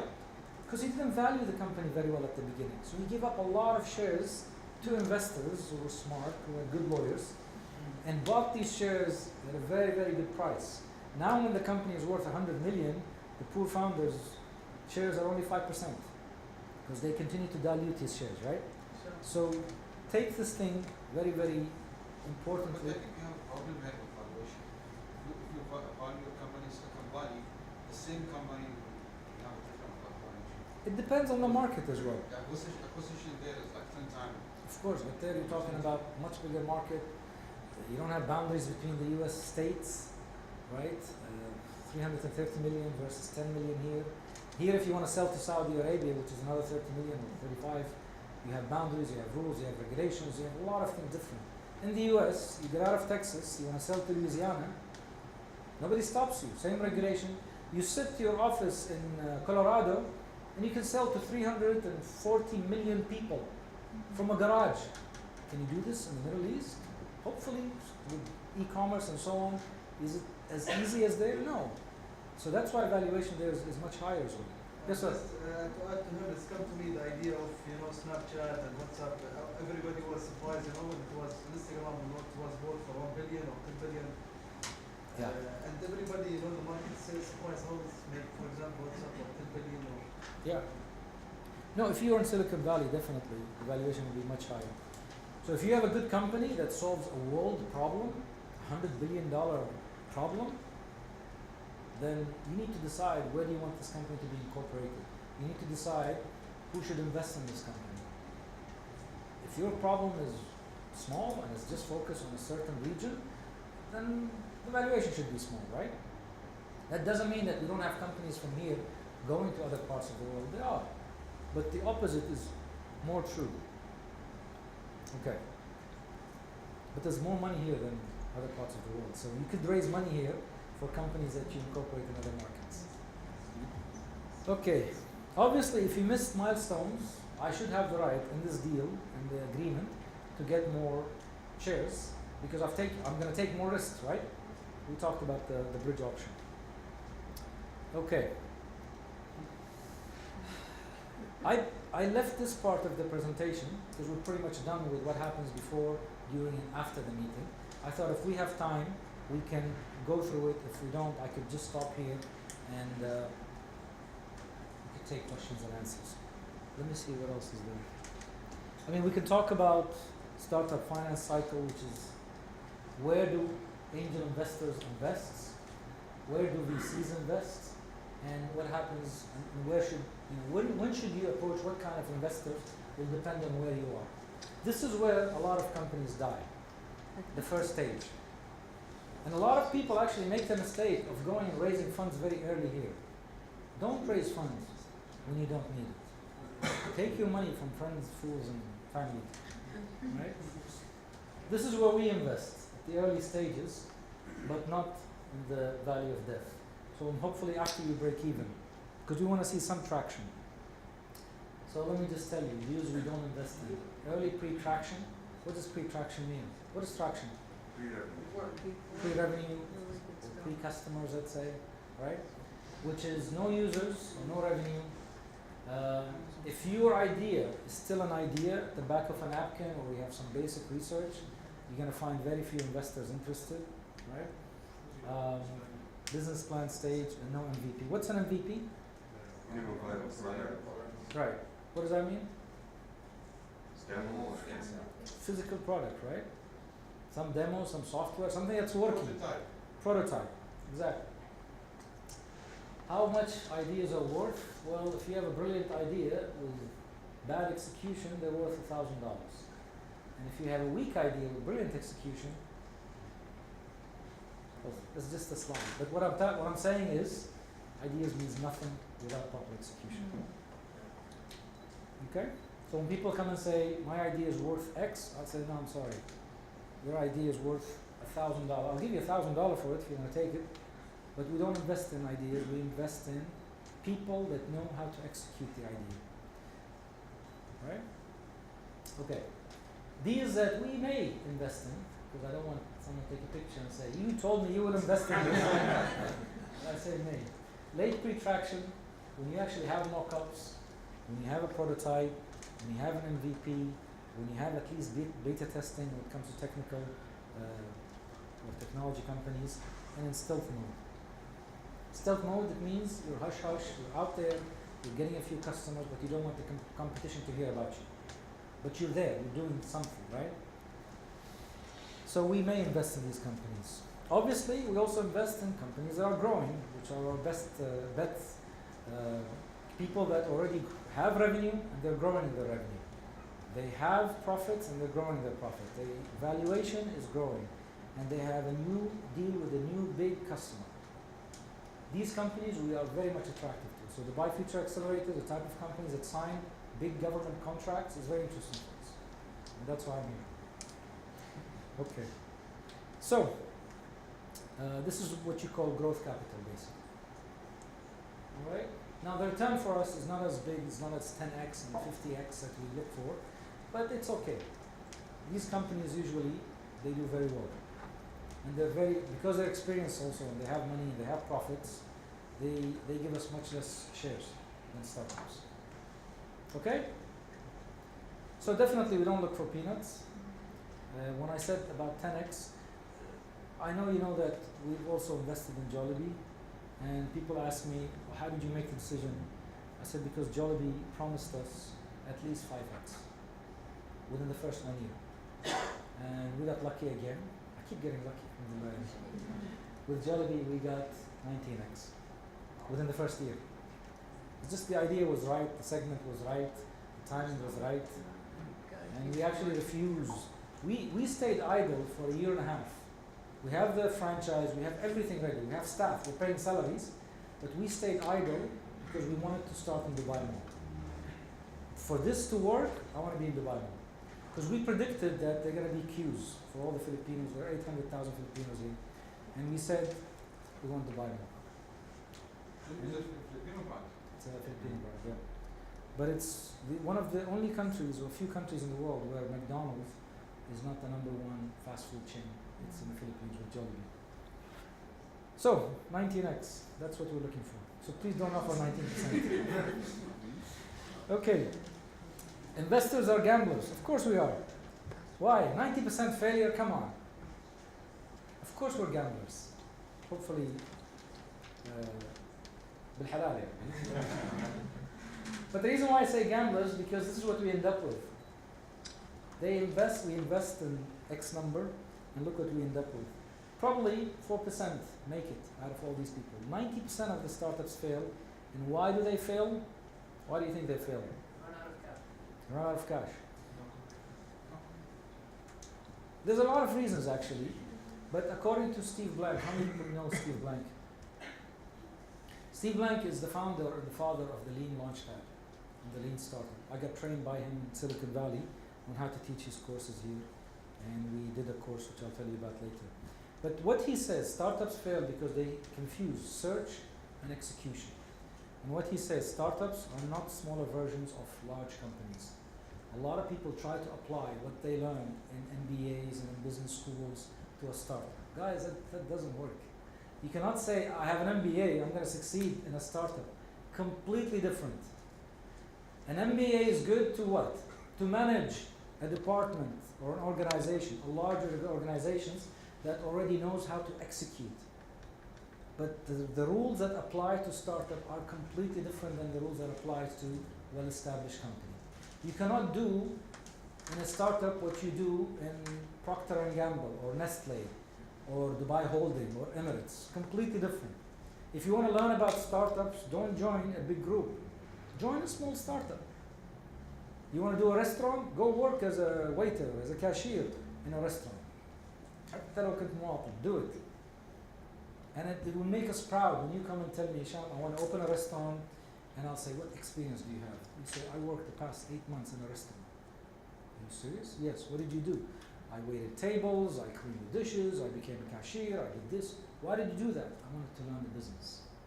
My partner in Jollibee, Hala Badri, I don't know if you know her, she came to me first and said, Hisham, I want to do a catering business.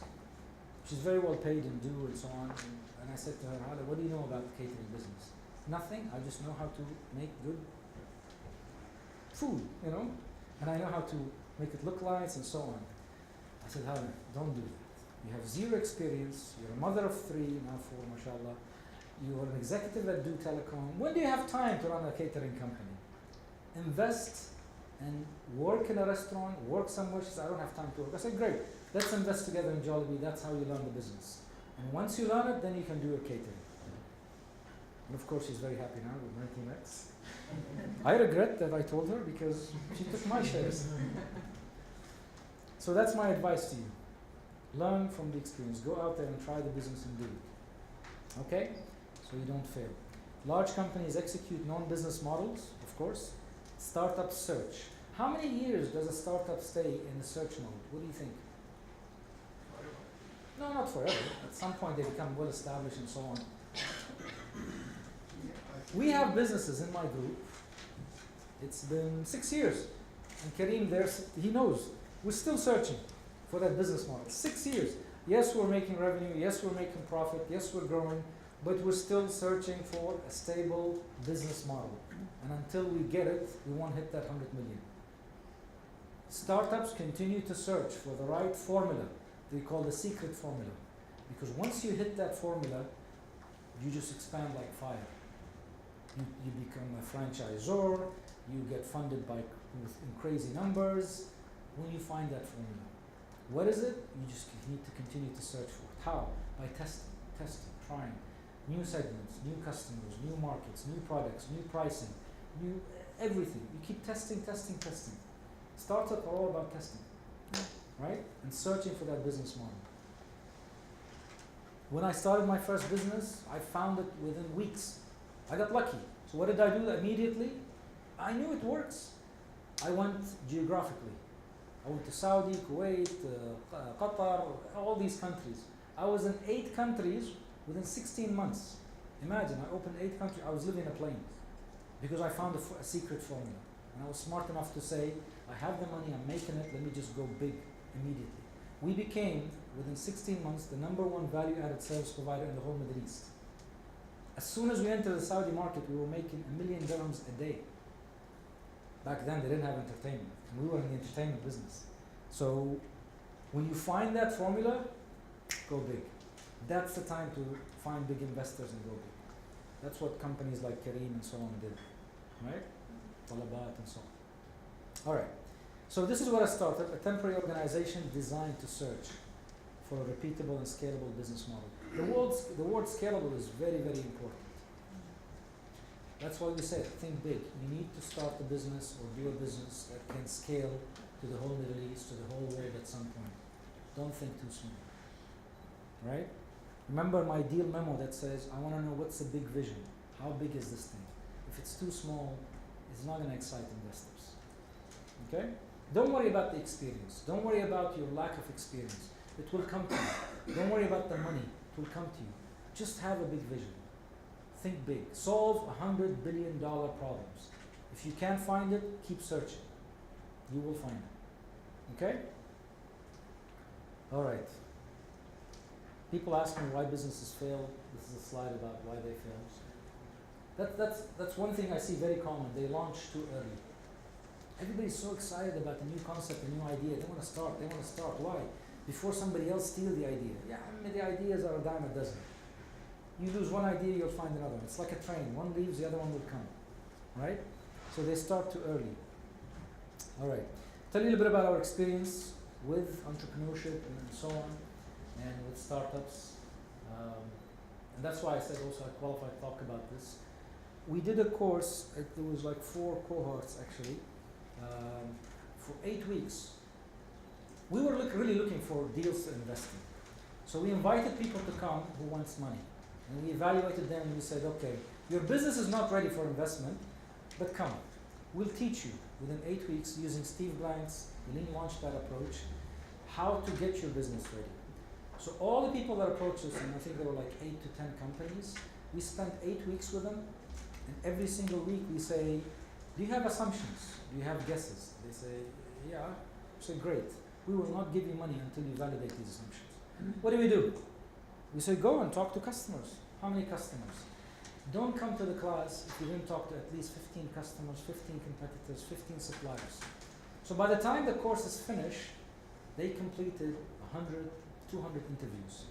My question to you today, how many interviews have you done with customers, with competitors, with suppliers, with employees, with people that you want them to join, with investors? How many interviews have you done?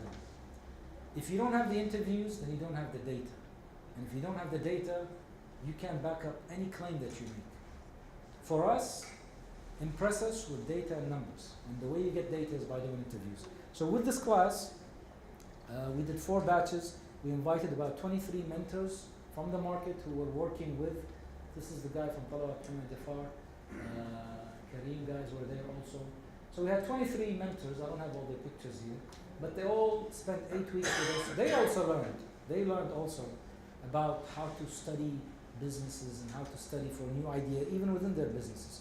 And they said, Hisham, the 8 weeks were unbelievable for me because I learned how to properly study ideas and validate them before I throw money at them. Okay? And that's the lean launchpad that we did. We use the software that tracks all the interviews that you have done. These are the cohorts and the teams in the cohorts. Look at the number of interviews. Some did more than others, but basically, they come every week and tell us how many interviews they've done, how many hypotheses they tested, and how many hypotheses have they validated. What's hypothesis? Guesses, assumptions, right? And so on. So, is your company investment ready? And are you ready for funding? I guess this is the question that you came to get an answer for, obviously. If you need funding, and if you have mock-up prototypes, MVPs, and beta testing, and you're in stealth mode, and have the data, if you have the data, most likely you're ready for investment. If you don't have data to validate every single number you have in your business plan, you're not ready. Does that make sense? And the way you get the data? From the market. If I ask you, how do you know 100 dirham is the right price for your product? You say, Hisham, I have done 113 interviews. 76.4% of the people I interviewed told me they will pay 120. I'm just pricing it at 100 because it's less. Tell me the number again. 74.6% told me they will buy it at 120. I'm an investor. Can I argue with that? I'll say no. Ahmed, you don't know what you're talking about. I think they'll pay 50. You say, I'm sorry, Mr. Investor. I've done my homework. 111 people cannot all be wrong, right? And let me show you the list of the people that I interviewed, their telephone numbers, their titles. These are my target customers. People cannot argue with validated data, especially investors. Impress us with that data. If you don't have it, you're not ready. Okay? And obviously, you get data from interviews if you don't have a business already. You just have the mock-ups and the prototype and MVP. But if you do have a business running, then you get us the data from your financials. It's very simple. Your financials, the analysis of the data will tell us whether you're ready for growth funding. All right. Data is what? King. Without data, you're just another person with an opinion. This guy actually had a huge impact on the Japanese innovation growth in the past 10 years. So that's why I like what he says. How many of you have watched the movie Moneyball? Only two? Usually ladies watch it because it's Brad Pitt. Moneyball. Yes. What's the story of this movie? You have, I mean, I don't understand baseball, so I don't even play baseball, but I lived in the US, so I watched a lot of this. The Oakland Athletics in 2002, they were one of the worst teams in the league, the baseball league. The New York Yankees, obviously, they're one of the leaders. The problem they had, these guys had only $44 million to buy players. Just like any other sport, you buy players, you make a strong team, you go out there and win, right? And obviously, how could they compete? 44 million versus 125 million. So what they did, they hired a guy, a trainer, who by coincidence met with a mathematician. And that mathematician said to him, I can prove to you that if we analyze the data, you can, with less than $44 million, you can buy the best players in the US baseball market, basically. And you can compete with the Yankees and win. He says, explain it to me, show me. So he started analyzing the data, showing that most expensive players, not necessarily the best players, when you put them in a team together. But if you get this guy, and that guy, and that guy, you combine these, they'll increase your chance of winning. Let me show you, the data never lies. And the data will show you. Look at this guy. How many times did he win? How many times did he throw the ball correctly? And he started analyzing data. And this guy, Brad Pitt, believed him. And said, okay, I don't know what you're talking about, but I believe you, let's go and do it. And they started buying players. And the Oakland Athletics were losing every single game in that season. After they implemented the data and put this team together, by analyzing the history of the performance of these players, they went and won 19 games in a row. Imagine, they lost every single game. But after they did this, they say 20, but some people say 19 games in a row. How do you, and people were shocked. All the other teams were looking at this and saying, how come the worst team in the league is now becoming the best team and they're never losing a game? And the answer was, they're doing something different. And it was data, analyzing data to buy players. Obviously, before the end of the seasons, the other teams picked up on their secrets and went ahead and did the same thing. They start analyzing the data of players. And since 2002, obviously until now, most of the football and baseball and basketball use data to analyze whether they should buy players or not. Very sophisticated.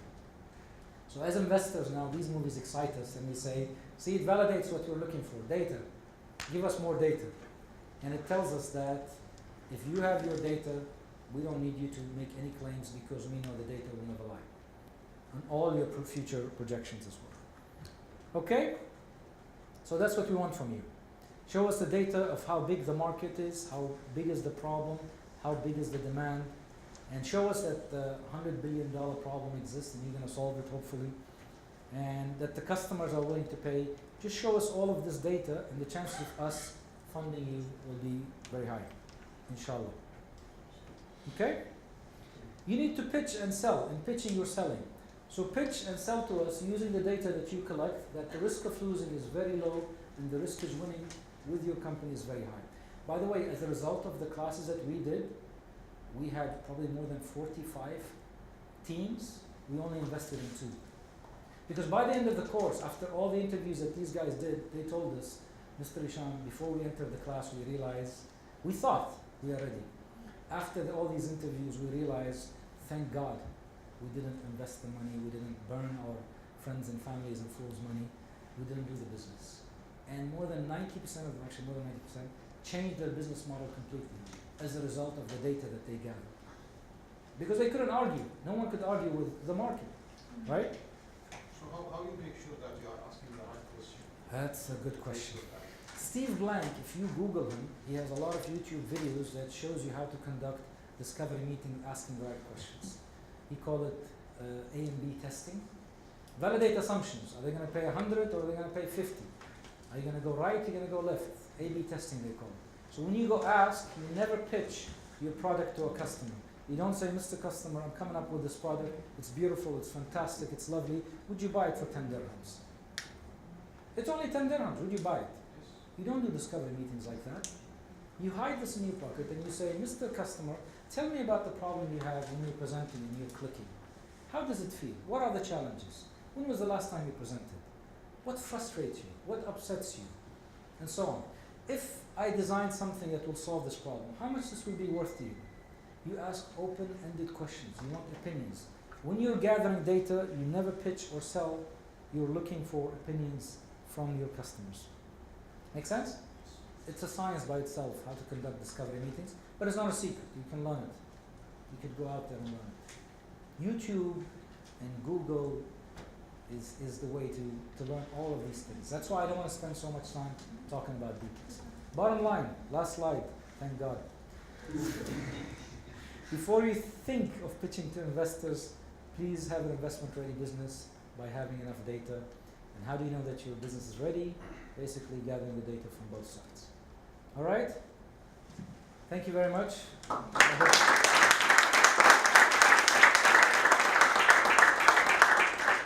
Thank you, Hisham, for an insightful session. My pleasure. Usually we do have the midges, but we are running a bit late and we want to keep your time in mind. So if you have any questions, please feel free to stay. We have food. We do apologize, the AC wasn't working as well, so sorry for that. But thank you very much for your time and for making it. And inshallah, we'll see you in our future sessions. Thank you. So no questions? Yes. All right. Huh? Last slide. Okay. Yes, sir. Growing up, I remember seeing Jolini being in the region. Yes. They were here before. Right? Correct, yes. So what made you guys decide to invest in them again? Or just They approached us. They had an issue with their previous franchisee. And they asked us if we could help solve that problem. We had a mediation center, and it came through the mediation center. They want us to mediate the deal or the issue. We mediated it, and then they saw how fast we solved the problem. They said, we've been trying to solve this problem for 12 years. Would you be interested to become a franchisee? We did our homework, we went to the market, we did interviews with all Filipinos. And when you see a reaction from a customer that says, oh my God, you're gonna do what? Of course I'll buy it. I want it now. If you bring it today, I will eat every single day. I will buy every single day. When you see such reaction, you know that's the right business from customers. Yes, sir. The what?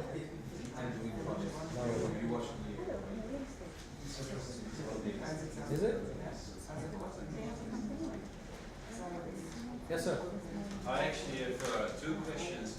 The first one is, You only get to have one. what is the minimum you invest? Yeah. That's a question I would like to get answered. And the second one is, what do you think about people who go and do ICOs and stuff on blockchain to get their money? Well, I look. Because I tell you honestly, I mean, I think much easier to go and get money there. Yes, sure. Look, about the minimum we invest, it's really, there's no minimum. I mean, if someone, I mean, Jollibee, we invested very little, and it gave us a huge return. What is that, 100,000? It was $1 million. Okay, thank you for the answer. Yeah. But do we go below $1 million? Yes, most of our investment around $500,000. I guess it depends on the status quo of the business itself, don't you think so? It depends, yeah. But minimum, yeah. To be honest with you, we look at the returns more than how much is the amount.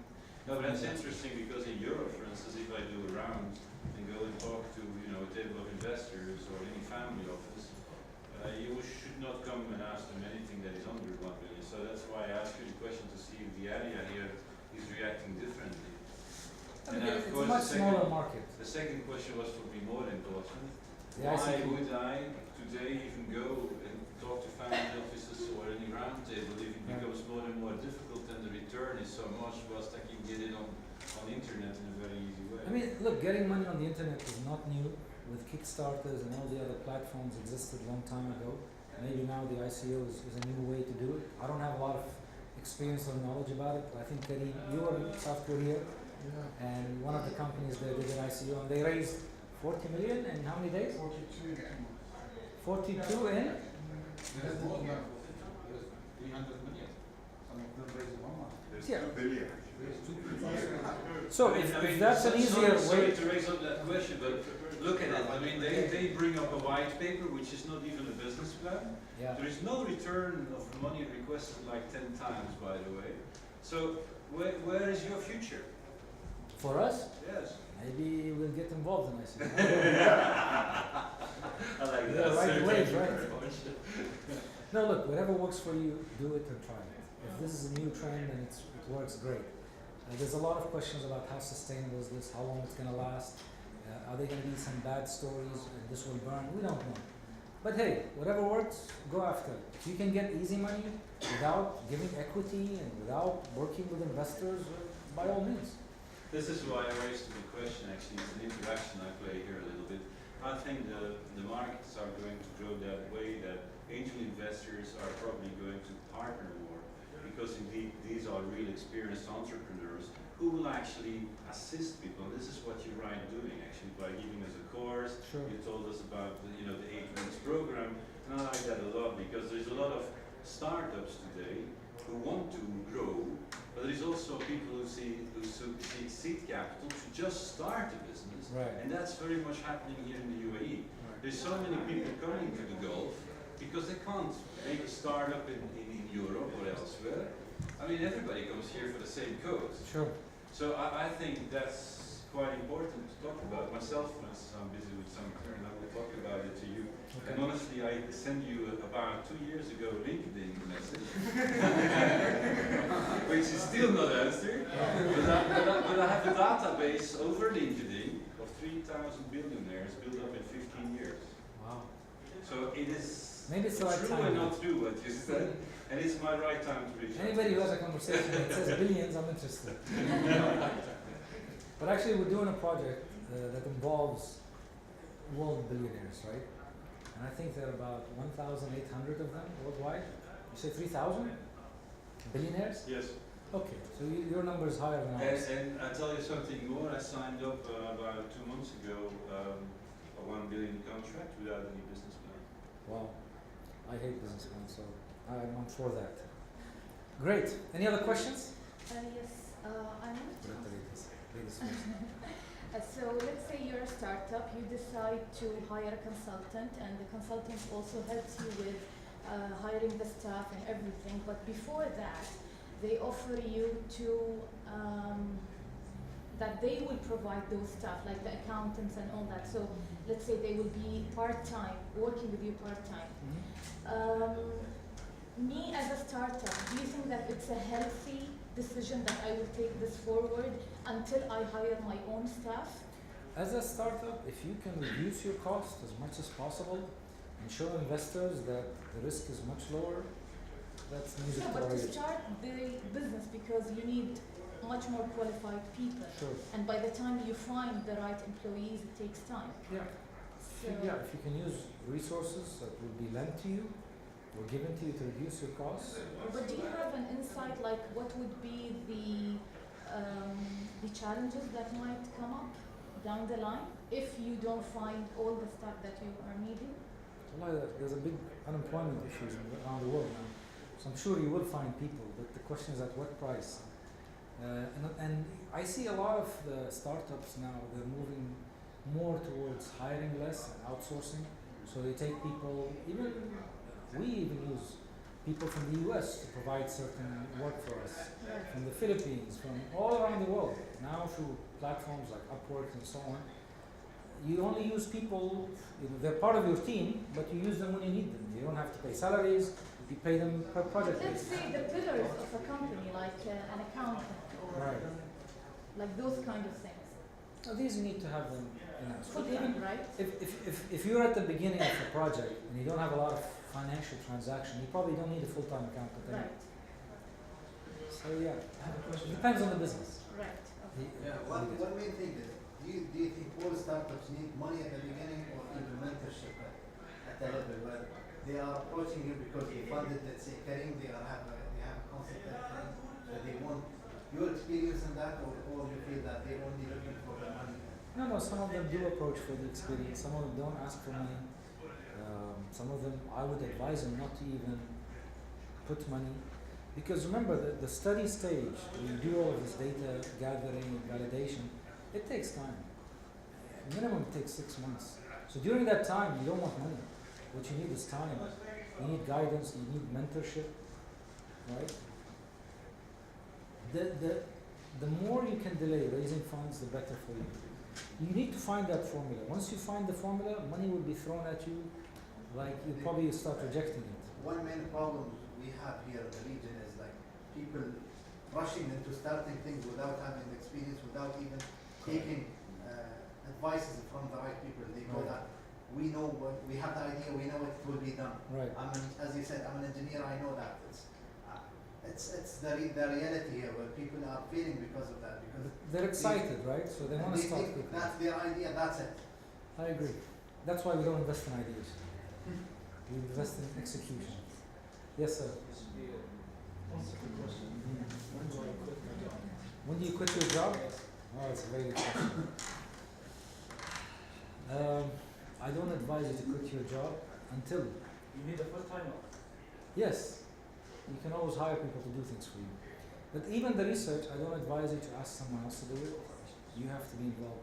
But if you're working for government, you always have after working hours. I mean, I know founders, they only sleep 4 hours a day, 3 hours a day, because they're working during the night and after working hours.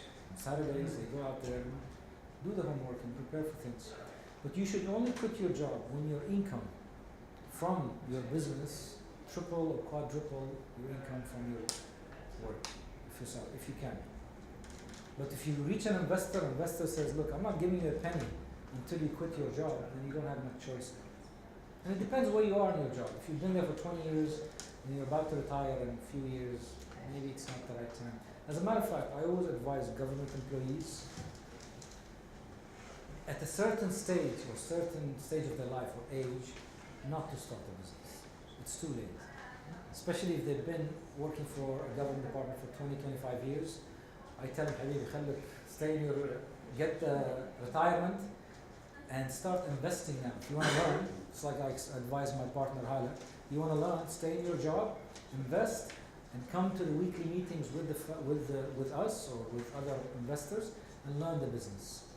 And after you retire, at least you've invested and learned in a few businesses. Because a lot of people who work in good jobs also, they have money. They've accumulated money. Unless they bought the Rolls Royces and vacations in first class. You quit your job. Your salary would be part of the investment. So when you ask the investor to pay, so you would put your salary in. I would ask you how much of your own money have you put in, and if you show me a good number, I'll be happy to hear that, because I know that you have your Because most of them investor, they don't like to see your salary as a founder. salary as a founder. Yeah. I- If you no. quit, if they ask you to quit your job. If I ask you to quit, of course you need to survive, you need to pay the bills, you need to take care of things, right? You must have a salary from the company. If you come to me and with your assumptions and projections and calculations, and I don't see an allocations for salary, I'll say you don't know what you're talking about. You're gonna die very soon in your business, I mean. Because how are you gonna survive? You're gonna get desperate, and if you get desperate, you lose focus. You won't run the business properly. So you need to allocate the salary. A lot of people come to me and say, Hisham, we're gonna make a profit in the first year and second year. I said, where's your salary? I didn't put it. Okay, put your salary in. Let's see how the profit's going to look like. The company ends up showing that it's going to make a loss because he put the salary.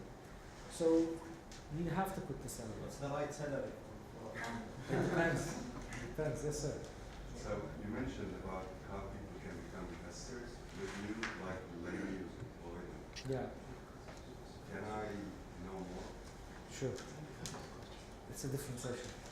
But usually what we're doing now, I'm putting together a fund for government employees who are working in government and don't have time, and they're very well paid and they have a savings. We're building a fund with Kareem here that will invest in the UAE, but about 70% in Silicon Valley because of the potential of companies for growth. Look, for investors, the most important thing for us is not profits. That was a long time ago, but now we're gamblers, so what we look for is valuation. If you can show me a company that the valuation is going up like this, I don't care if it makes a profit or not. Some of the biggest companies in the world, they don't have profits now, right? It's valuation. Because as gamblers, good gamblers, what do? You enter and you exit. You enter at a certain stage and you exit when the valuation is up. You're not looking for the company to make a profit. As a matter of fact, if you exit, you don't even care if the company goes down afterwards. The smart investors enter at the right time and exit at the right time. And that's why we don't stay until IPO. We exit very soon. We say this is our target, 5x, 10x. Once we reach that, we hit it and run. Like a good casino player. I mean, I'm not like a gambler, but we see a lot of these movies. If you stay till the end, you're probably going to lose your money, right? The smart ones leave when they won the money that they want. They reach their targets. The other question is, when it's new technological product, how do you really do the valuation if it's an uncharted field, basically? That's a good question. You ask for consultants and advisors and third-party evaluators and industry experts to help you with the valuation. But to be honest, it's very tricky. It's very difficult. Even the most experienced investors in the world, they don't get it right. They don't get it right. So you just have to look at all the things I showed you here. Is it well worth the risk? What's the worst thing that's going to happen? Can I bet on this person? Is he going to succeed? These are the things that you're looking at. But whether the valuation is accurate or not, every investor is going to debate the valuation for sure. And your job is to convince them that maybe the valuation is not 100% accurate, but it's close enough. Right? Yes, sir. How do you see the future of crowdfunding? Crowdfunding? Maybe you'll be killed by ICOs. No, I mean, this is the same actually. Yeah. ICO and crowdfunding, the only Maybe it's different in terms of the equity. I think in crowdfunding you do get equity. I don't know about ICO. Do you get equity in ICO? Getting? Depending. If it's a DICO coin, actually, if it's a DICO token, it is equity. Yes, PAICO. Okay. I mean, a lot of people are also debating, some of the biggest, investors in the world debating whether cryptocurrency will last or not last. So it's still new. With investors, we're cowards. We're very careful about where we put our money. And some investors, they wait until they're not, what do you call them? Early adopters, they're not. They wait for things to cement a bit before they start investing. There are gamblers in the world that they say, oh, I'll give this guy 10,000. I like him. I like his concept. Some will not even give you $10. It depends on your risk appetite as well, right? Yes, sir. I have two quick questions.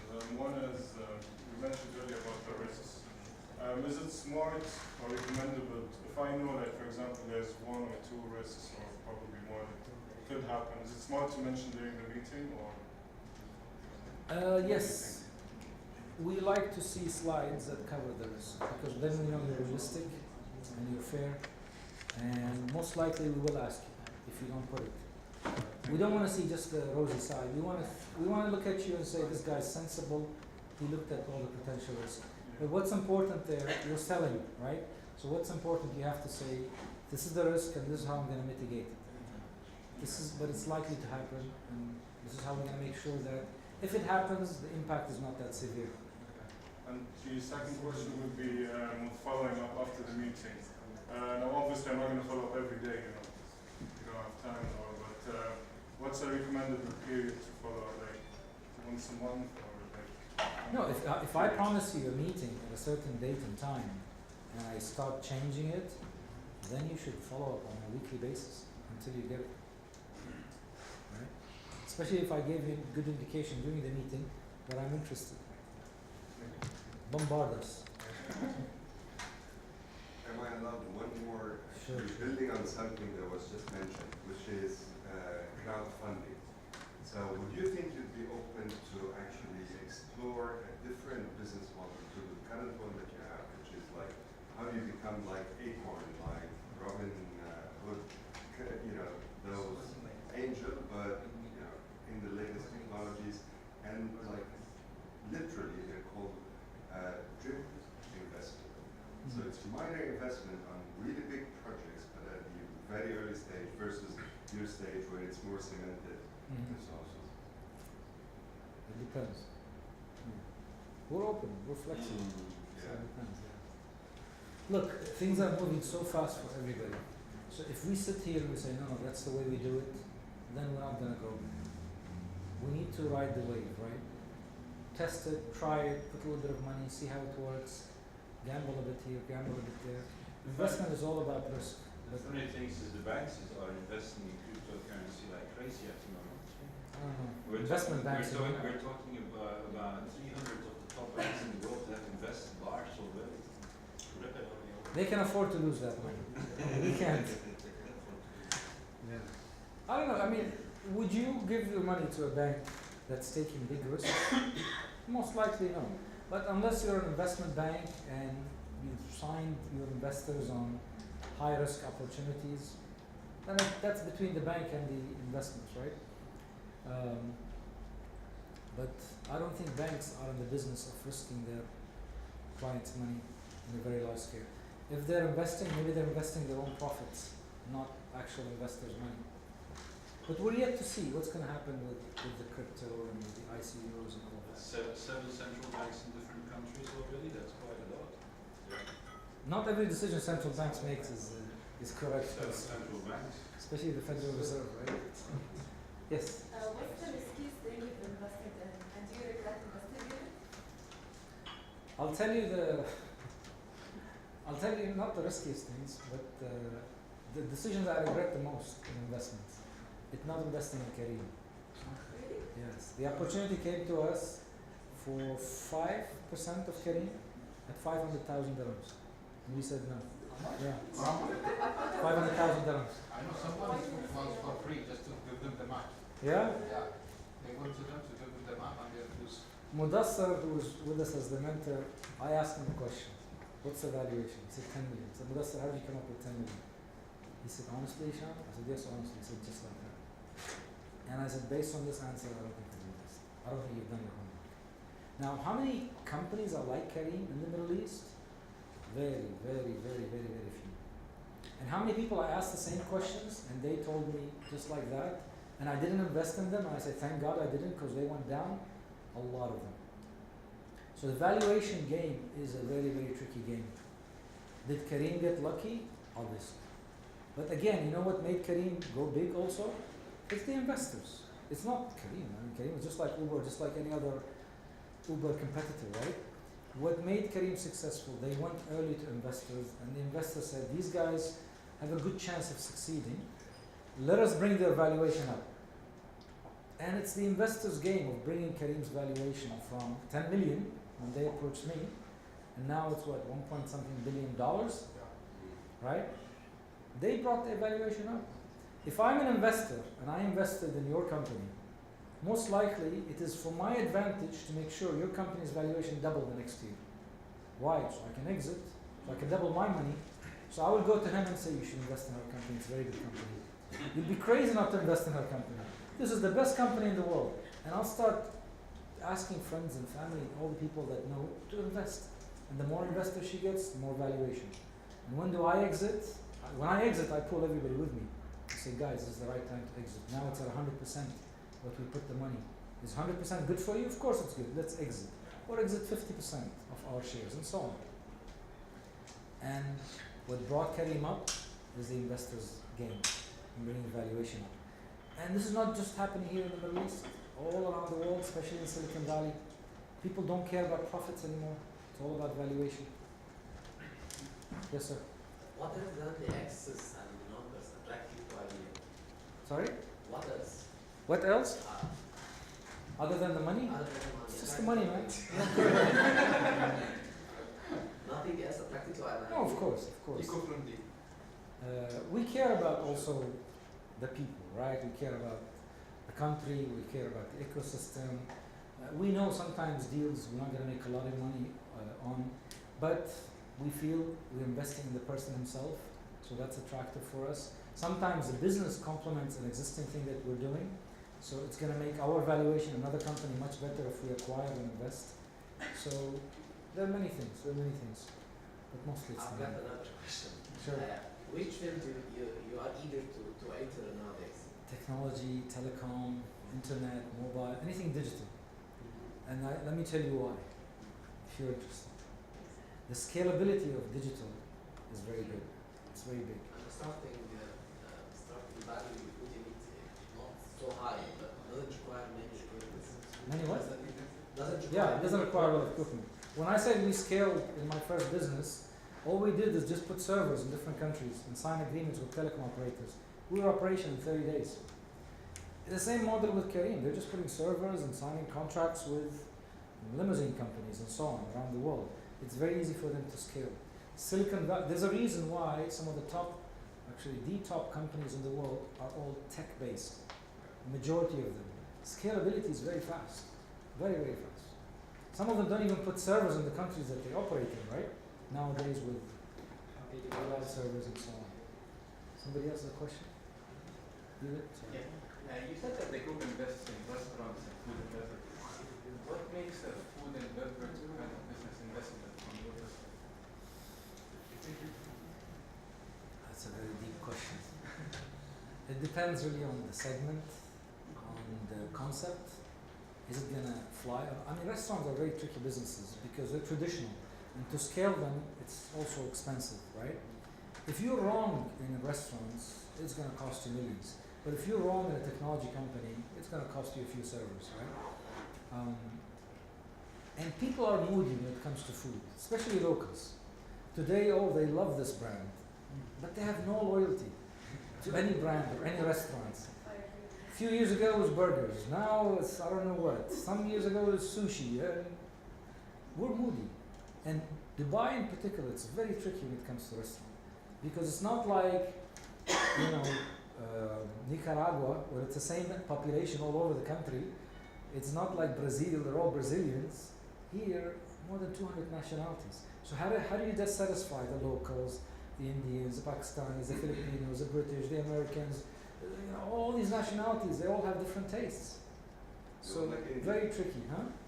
They all like Indian. They all like Indian food? Well, it depends. People are becoming more healthy conscious. And Indian, when it comes to health, is not, it's the tastiest, not the, yes. You had a question first? Sure. I just wanted to thank you very much for your presentation. It's the second time I attend, and it's always a pleasure. My pleasure. Just because we're coming to an end, so some of us have jobs tomorrow. How can we reach you? Is that a if sign we that have- should be Yeah.